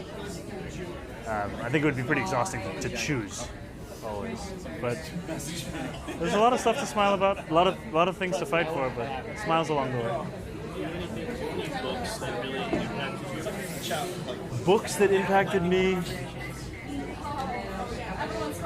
Have you ever read Civil War by Omar al-Akkad? No. It's a great book. It's a great book. It's a book written about the terrifying prospect of a civil war in our country, and it had this line that said, "What is safety but the sound of bombs dropping on someone else's home?" And it always stuck with me. I think also reading Fanon when I was in college was really formative. Black Skin, White Masks, Wretched of the Earth. And yeah, those were. And then my father wrote a book called From Citizen to Refugee. It's about the last 90 days he lived in Uganda before the expulsion, and the first 90 days he lived as a refugee in London. And your father is still a professor? He's an academic. Yeah. He did like anti-colonial. Yeah, he's done. I think his most famous book on that is probably Citizen and Subject, and a lot of work about the post-colonial state. And he memorably, was introduced by the FBI to Karl Marx. That was his trajectory into I heard political that theory. on the interview you did with Chapo. Yeah. It's a fun way. Definitely not a successful outcome, I think, for that visit. This institution, is run by people from the MENA region or Arab, because they got bidets. Let's go. But they got the manual bidets, which I don't like. What do you want? Which is... You want the auto? Well, not the auto, but like just the bidet that's in the toilet instead of like a washing. You don't want the shower is... I don't like the shower head. Muslim shower. I don't understand the Muslim shower head. In Turkey we have bidets in every toilet. Yeah. Which brings me to a very important proposal. Hit it. Okay. Every toilet, every business that wants to get bidets, and I know they're doing public toilets as well, public restrooms as well. Shout out to City Councilwoman Sandy Nurse. Yeah, they need to have bidets. I think Americans are oblivious and, dare I say, barbaric for not having bidets. It shocks me to my very core that this concept is not established in the Western world. It blows my mind. And I know for a fact that Americans like it when they encounter it, because a buddy of mine, Ludwig, white boy from New Hampshire, Shout out whitest Ludwig. dude. His name is Ludwig Ogren. He's the whitest dude of all time. and he started selling bidets as a YouTuber, and people love it. How did he get into the bidet business? I think he's a weeb. That's why. Or maybe a meeb? No, weeb. A weebo, like a fan of Japan. Hey, Assalamualaikum, how are you? Hi, how's it going? Good to see you guys. This is real power plays right here, chat. Okay, this is how politics are done at the highest level. Thank you so much, man. I want Thank you. We're doing this long every live American stream. butt to be clean. And I feel like it's ridiculous that they don't have bidets. This is where it starts, at the ground up. Not at all. It's not about universal health care. Let's do it with the chai. Public housing. It's about making sure that Americans experience the comforts, dare I say, the luxury that every proletarian deserves. Okay. Every proletarian butt deserves a bidet. Thank you, man. Thank you. Really appreciate it. Mandatory. I find it really strange that we don't have it. I have it at every single bathroom in my house. Every single one. You never know what happens later. Come get it now. No more swamp butt. Okay. Yeah. Come on, guys. Whoa. That's what is happening here. Okay. This is Mufawwar. What is it? Mufawwar. Mufawwar. It's a coffee, but there's also chai coming up next. Okay, I'm gonna have a little sip because You tell me when. Okay, this is way past the point of when. Ooh. Okay, we got 2 extra.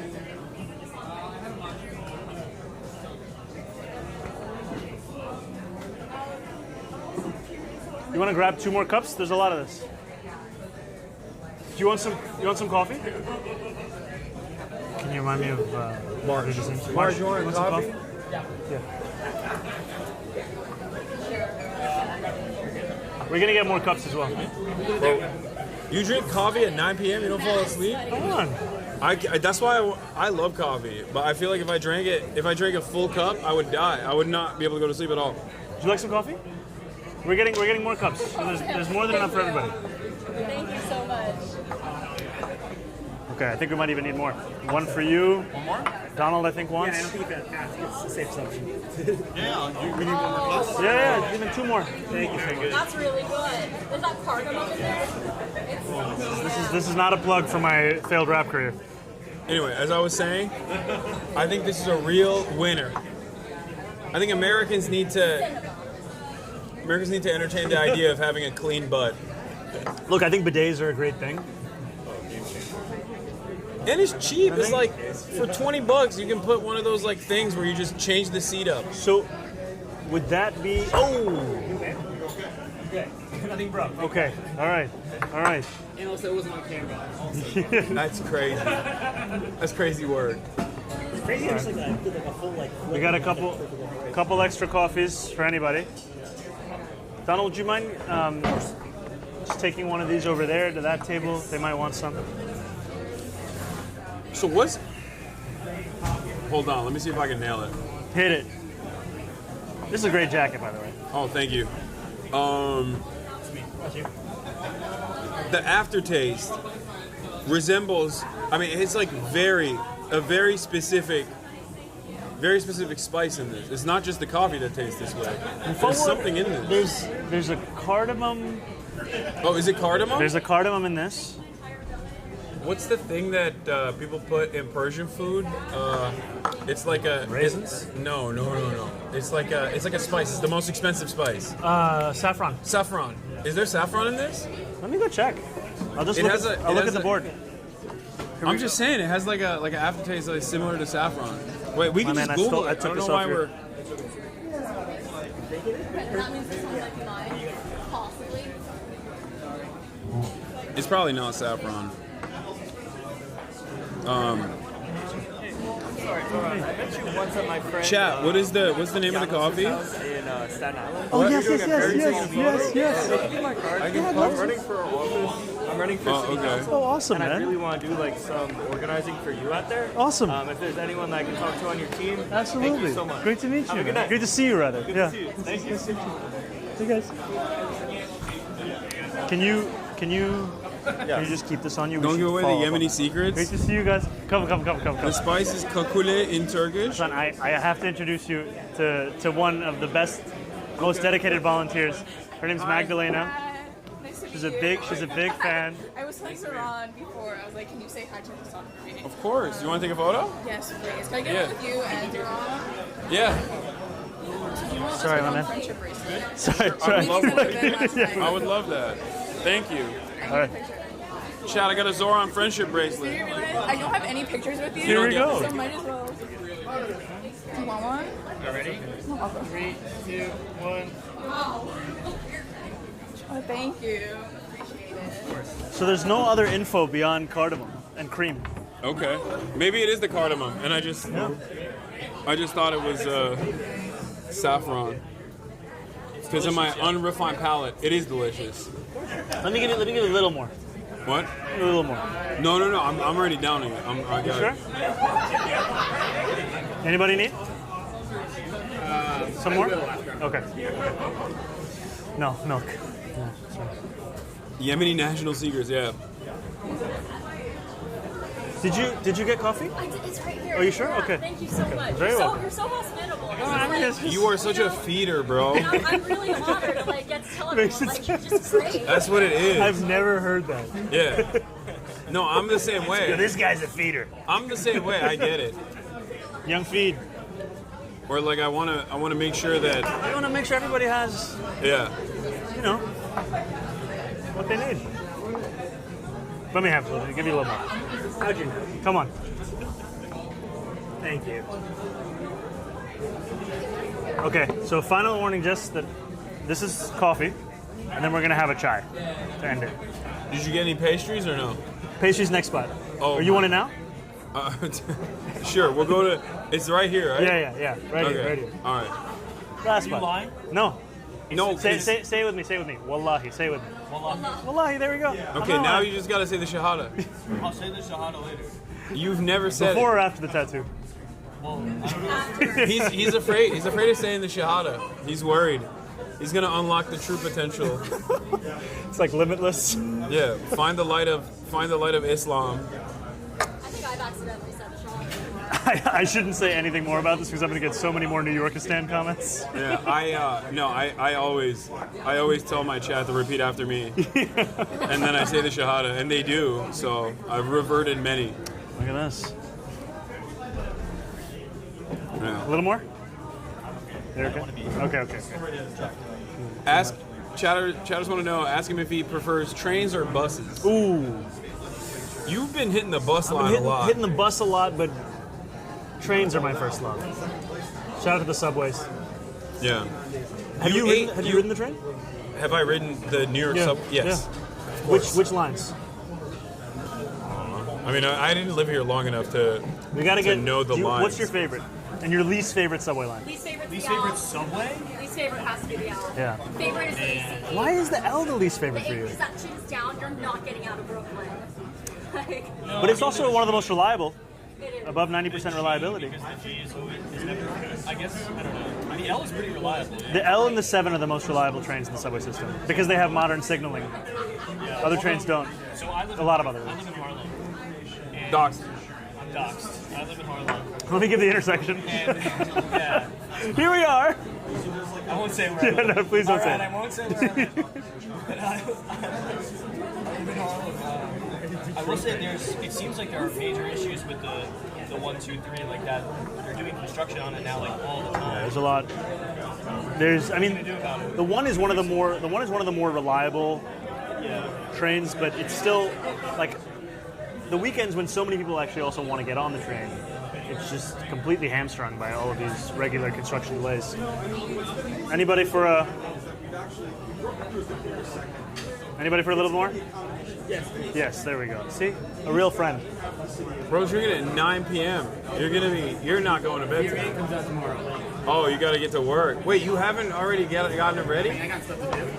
God damn. You guys want coffee? You want coffee? Do you want coffee out? You want more? One of the immediate improvements I feel like for any subway is the cages. I don't know why they don't do that. Cages? Cages, like. On the platforms? In a lot of the lines in Tokyo where, like, if there's ever any sort of, like, someone jumping in front of the train or whatever, because that happens, obviously, they immediately just will put safeguards. Yeah. I don't know why we don't do that.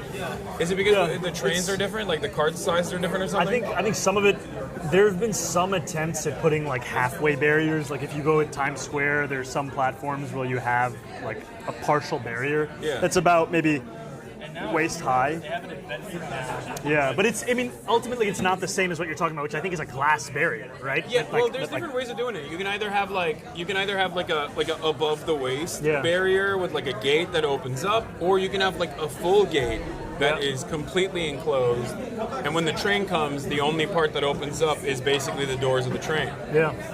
And I mean, in many other countries, this is what we have. I mean, in many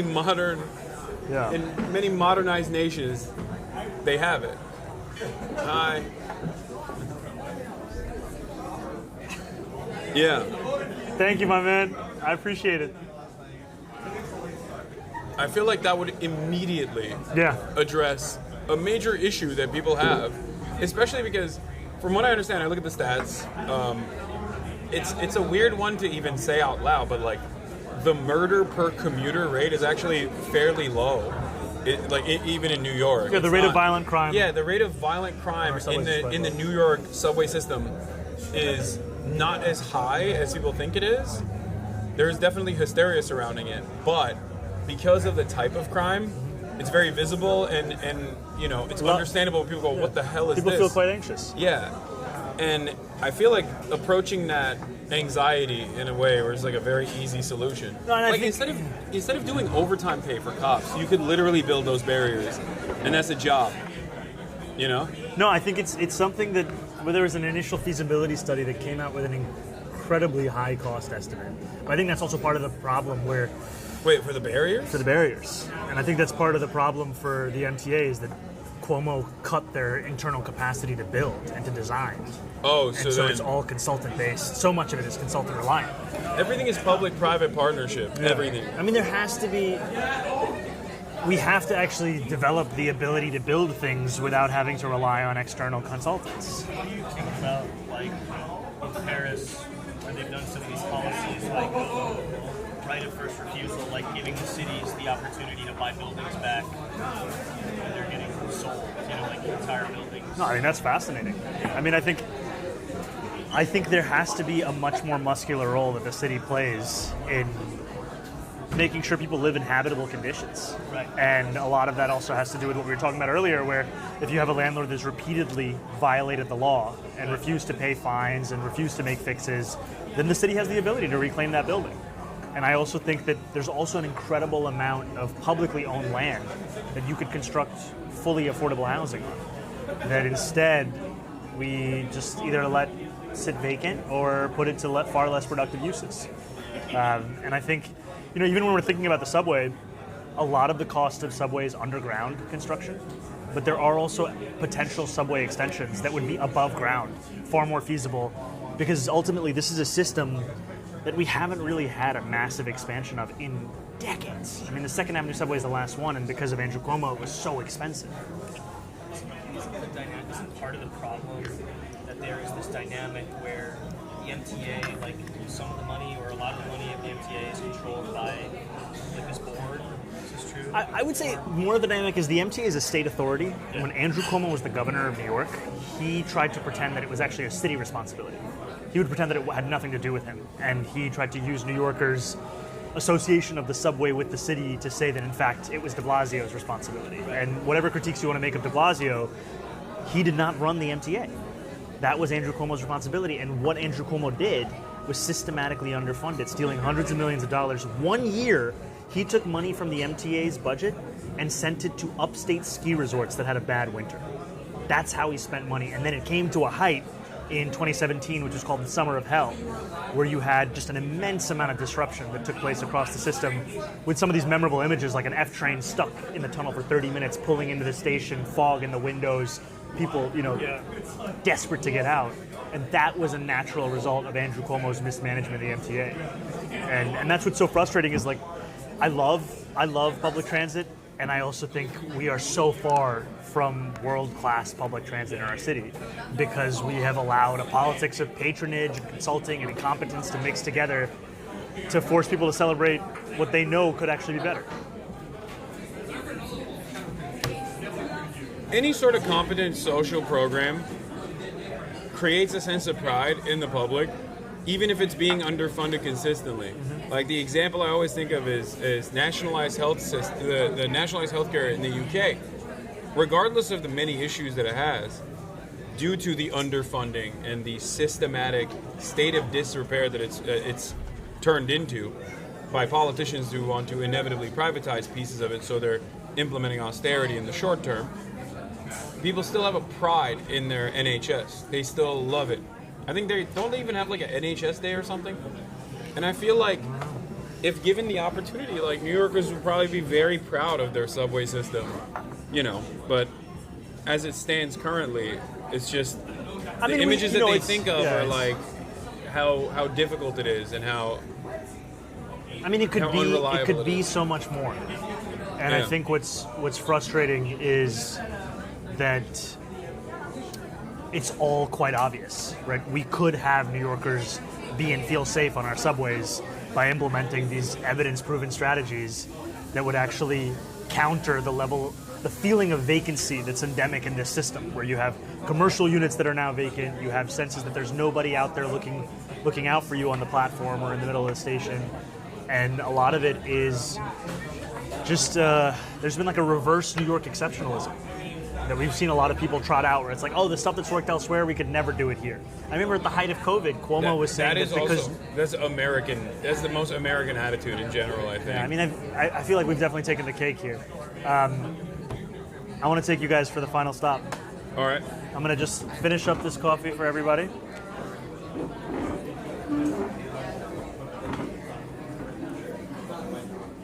All right, final. Oh my God. For somebody, it doesn't have to be you, but we're leaving right market now. crashing, European market crashing. Yeah, I know. Oh no. We gotta get Aaron a picture with Hassan. Yeah, Aaron, let's go. Let's do it now. This has been wonderful. Dude, I've had such a great time. Yeah, no, chatters are loving it. Shout out to the chatters. Apparently stock market's opening in Asia. Not looking too great. Is that related to this stream? No, it's just they're informing me. They're just letting No, me know. I was planning on maybe staying an extra day tomorrow to go to Wall Street and stream outside of Wall Street. Why not? Well, Direct from the source. I miss my dog and my family. Also very important. Oh my God. All right, Aaron, let's get a quick photo. Hassan, this is Aaron, Fernando. So, man, you've read my tweets on the stream before. Oh, hell yeah. Now we It's the king of spreadsheets. Let's get a photo of you guys. All right, let's do it. You have a phone? Okay. I don't. Let's let him have a one-on-one. No, I'm not. I'll let you guys. Okay. Yeah.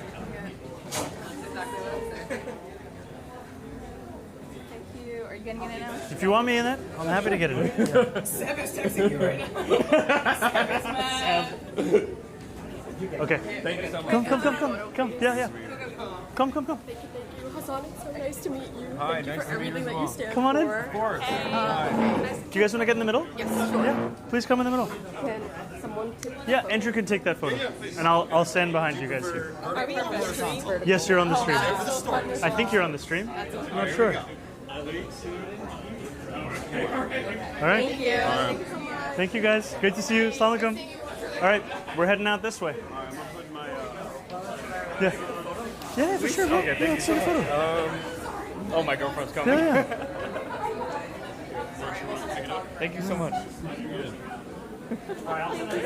Thank you. Thank you, man. Great to see you. Thank you. We're so late to dinner. We're not dinner, but. Nah.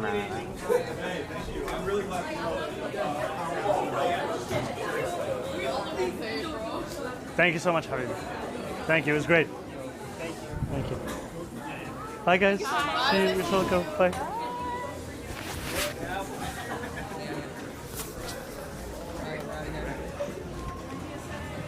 Can you grab that for me? Thank you. How's it going? What? Sorry? I didn't. I've been texting. Oh, thank you so much. Thank you so much. I really appreciate it. What's your name? Mark. Mark, lovely to meet you. Would you like to do a photo? Yeah, let's do one. Absolutely. Oh my God, Ash. Nice to meet you.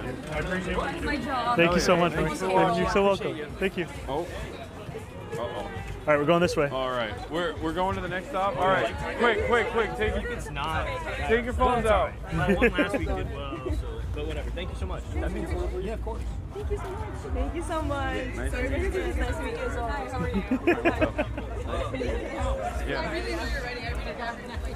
We're from Republic of Georgia, so really. All right, so we are here. Yeah. Well, now I can tell you guys where we are, because we're about to not be here.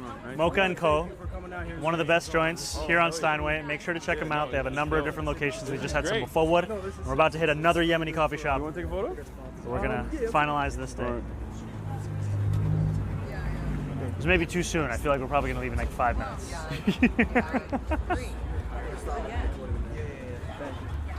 Hey, how are you? Yeah, I appreciate it. Hi, how are you? I'm good. I work with Somalia. Oh, amazing. I love Somalia. Yes, she loves you too. Thank you, thank you. You like that, bro? No, it's all good. Yo, bro, you're awesome, bro. I love Sophia, you want a picture? Okay. Come on in.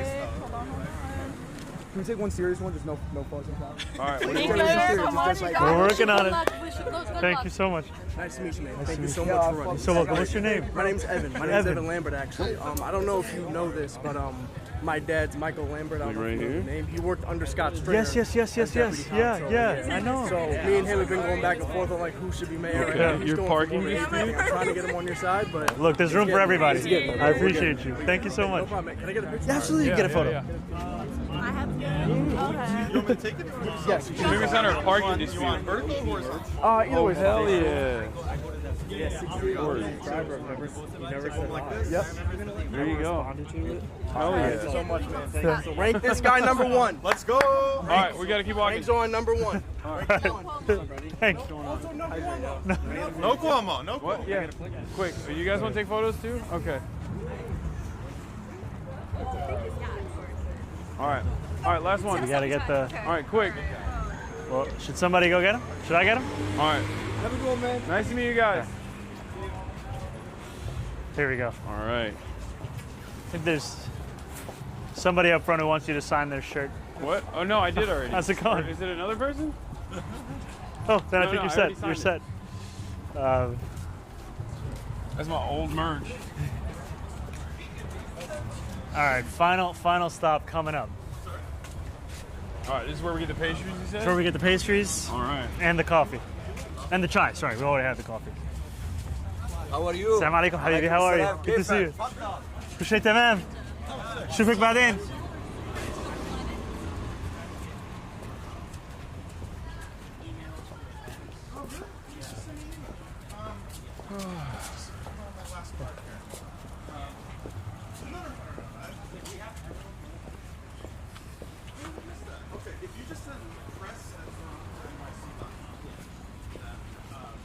The thing that's like at least nice about New York also is no matter where you go is that at least like the stores are open.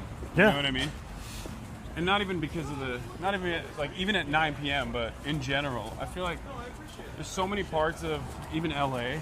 Yeah. Where back in the day there used to be a lot of storefronts and now they're just all closed down.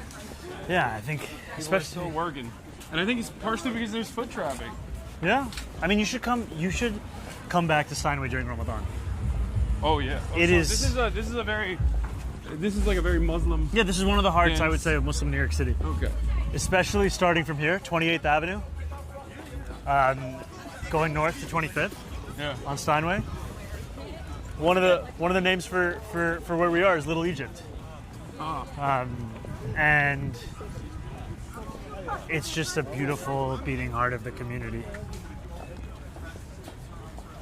Okay, we're gonna be crossing the street right over here.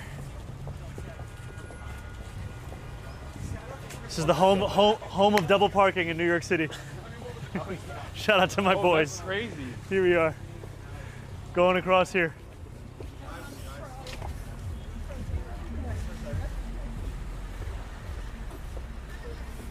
What do you mean they straight up double parked? Yeah, there's a lot of people. Oh. All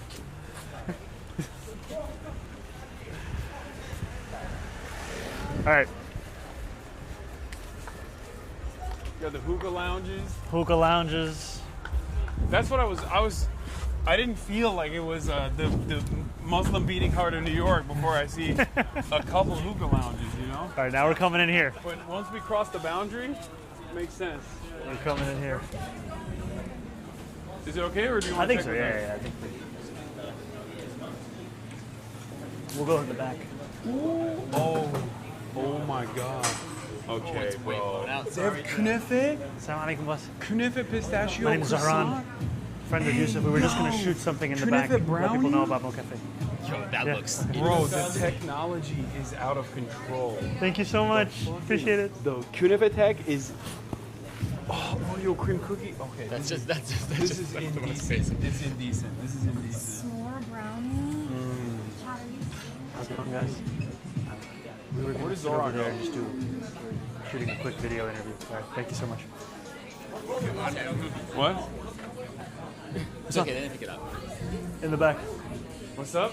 Just in the back on the left, I got a table. I already know what I want though. Okay, what do you want? I want the Knife. I want the pistachio croissant and the Knife. I think it's a Knife brownie or something. All right, I got you. I got You you. want to do it? You want to Do just what? go to? I can go get the food. Okay, can you get what should we put it on? Just Yeah, figure it out yeah. later. You'll just take my phone. Just do it here. We're gonna leave in 10, 20 minutes. Just do that. Is that all right? Knife brownie, What are you studying? pistachio croissant. I'm neat guy. Big pot? Small pot. I don't think everybody wants that much. Nothing over there. Yeah. And then get one. Oh my God! Thank God. I Knife brownie, graduated college. pistachio croissant. Yeah, and then.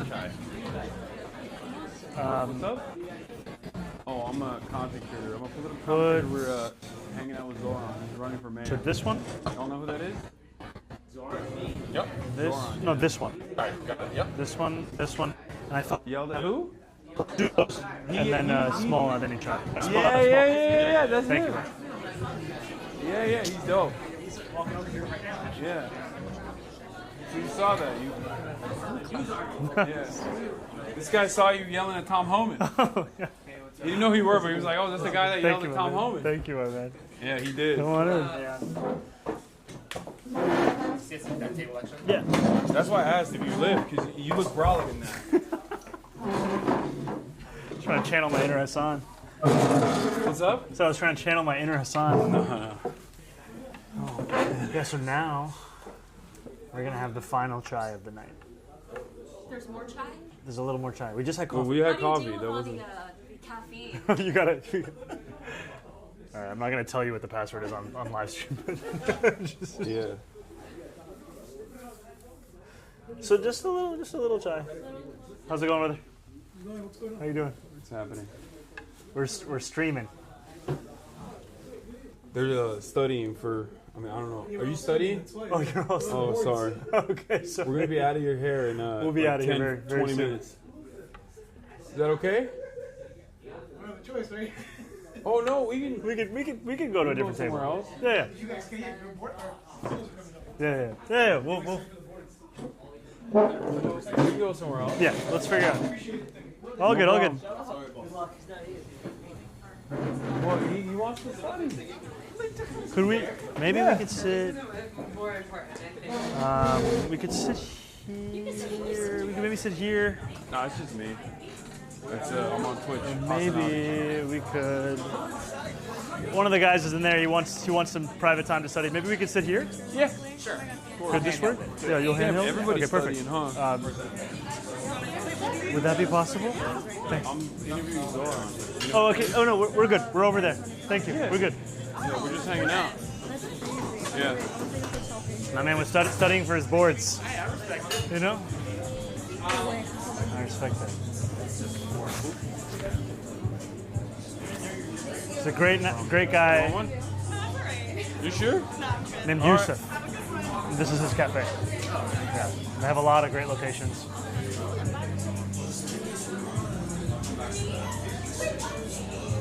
Oh, sorry. All right. Board exams come first. No, for sure. Boards before streaming. We asked the other two dudes. They were chill with it, but then the third guy, he was not chill with it. Third guy not chill with it. He hit the passive aggressive. I got no choice, but we told him, brother, you always got a choice. Yeah. All right. Final. This is Adani chai. So it's got milk in it. Yeah. What else? Cardamom. Cardamom again. When in doubt, milk and cardamom. You guys have some chai? I'm okay, thank You good? Donald, chai? I'll try, yeah. Yeah. Thank you. You're welcome.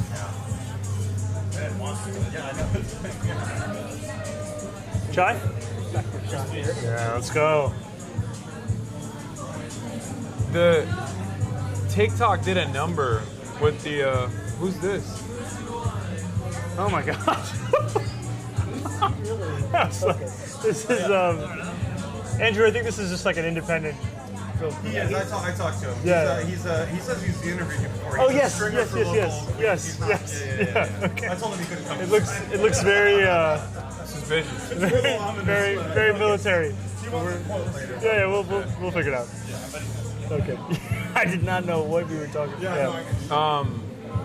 What was I gonna say? Oh, TikTok got the Künefe tech down. Like they started doing this Dubai chocolate thing. So what is Dubai chocolate? It's just chocolate with Künefe in it, but it's not like normal Künefe. It's just like the inside. They basically take I don't know what it is technically. I'm Turkish, I should know. But they take the Künefe thing and mix it with pistachio butter, and then they put it inside of chocolate, and it gets like crunchy. It's like a different texture than what Americans are used to, and it's sick. I mean, I love it too. I've had it before, but now they're putting it in everything, and I don't hate it. I mean, it's great. All right, we're about to have it. Yeah.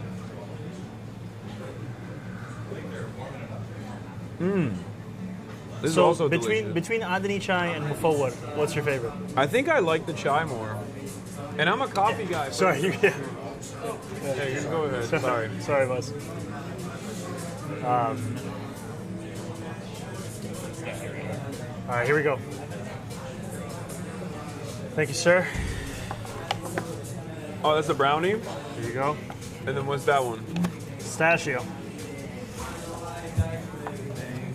All right. Do you need like a knife? Yeah, I think so. I thought we were getting in there Bangladesh style. I mean, we could. Although brownie Bangladesh style is going to be tough. I can, yeah. All right. You want to try this too, right, Marsh? Yeah. Yeah, you do. I can see it in your eyes. Okay. I think we might need some forks, but I don't care. Here we go. Getting in there. Cheers. All right. Oh. Left alone for the cheers. I did good. Symbolic.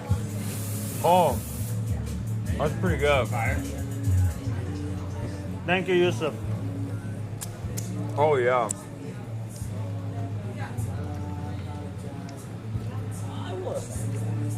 Come on. All right. Yeah. Come on. Yeah. I like the chai more than the coffee. This is gonna be a hand situation. Come on. Just Just give me dump the it in his hand. Yeah.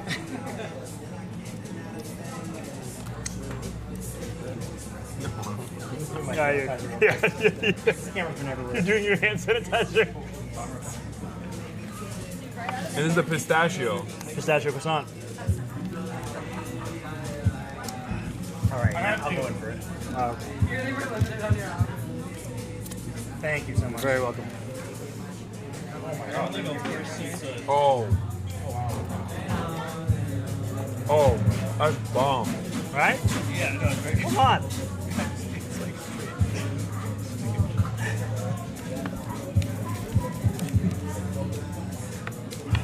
Cal will like that.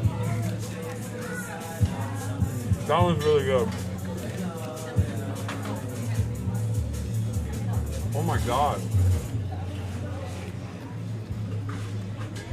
This is why you can't leave time with. This is why diversity and cultural appreciation is great. You got croissant. with pistachio in it.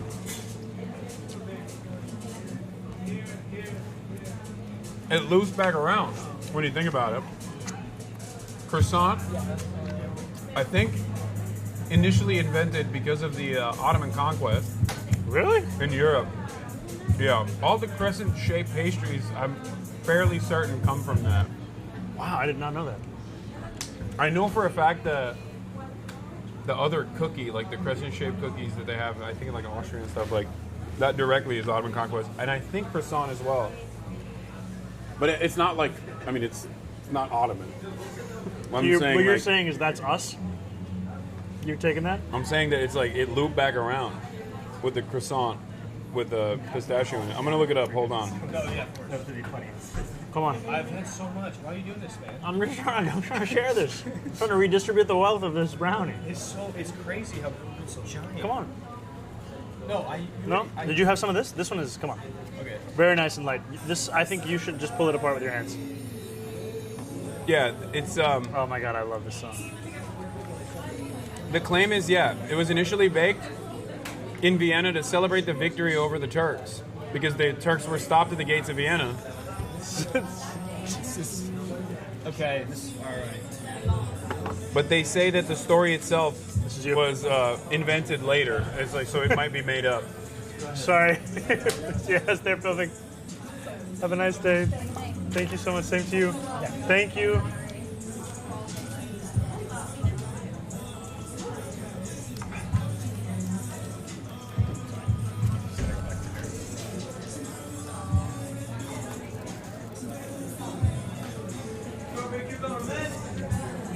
Oh my god. Go ahead. I'm okay right now. You're like an endless pit. Yeah. Not everybody has. Yeah, you kind of are, but I respect that. You know? What? Call me an endless pit. Oh yeah, you're an eater. You're a feeder and an eater. You're a real ass eater. Maybe you could have arranged those words a little differently. Yeah, I didn't mean it like that. It's the Cuomo campaign's closing argument.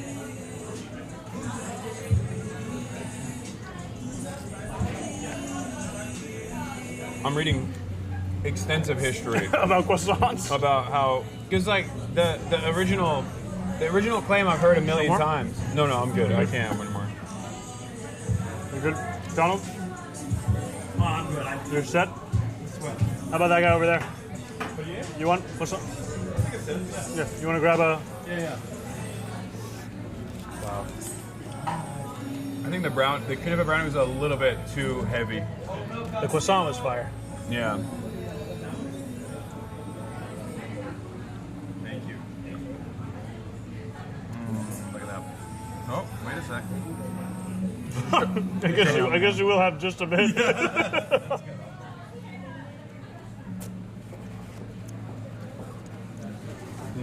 So, I know there's no more appetite, but next time, I'm just saying, for next time. Okay. I'm going to just list out the places you got to go next time. Okay, let's hear it. My man's about to collapse. he's mad at the suggestion. He does not want to eat anymore. So he's not a real ass eater. Did you see how much food he made me eat? All right, next time.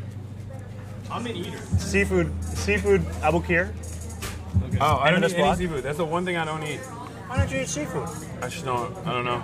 It's a big L for me. I know. Have you tried it and you didn't like it? Yeah, I can't eat it. Wow. Okay.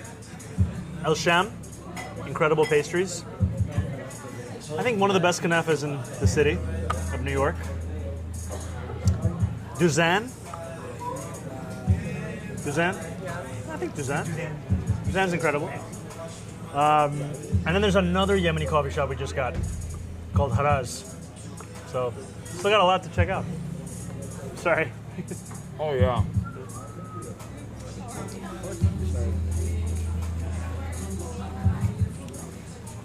You're not hungry? No. Kara's a vegan. Yeah. So we haven't been able to feed her all night. But I'm happy. I'm here. Is there anything that you... No? He's a feeder. He loves to feed. Yeah. I wasn't wrong. I clocked him immediately. Clocked it. Yeah. Feeder and a real ass eater. Real eater. Real eater. Real eater Eater hours. and a eater. Real eater hours. Shout out to Eater the publication. They covered our video on halalflation. Did they? They did. They did. Big ups to them. Halalflation used to be $5. Chicken and rice. So wait, what's going on with that? Sorry, I was. No, it's just. No, I saw it and I didn't fully understand what that was about. So basically, there are street vendors, thousands of whom are on the waiting list for a permit from the city. And because they can't get a permit because the city won't issue them, they pay a middleman who owns a permit already up to $20K on an annual basis just for the right to sell chicken and rice on the streets. And then they pass that cost, obviously, down to the customer. And you have a lot of people who are selling $10 plates of chicken and rice who would be selling it at $8 if the city actually issued them the permits. And the city would also make money because by cutting out the middleman, the city would be selling a permit for $400 or so. That's new revenue they don't currently get. So, why is the city limiting the permits? I think it's a mixture of incompetence and lack of interest. There's not a clear reason why you would turn away revenue, safety, cheaper food.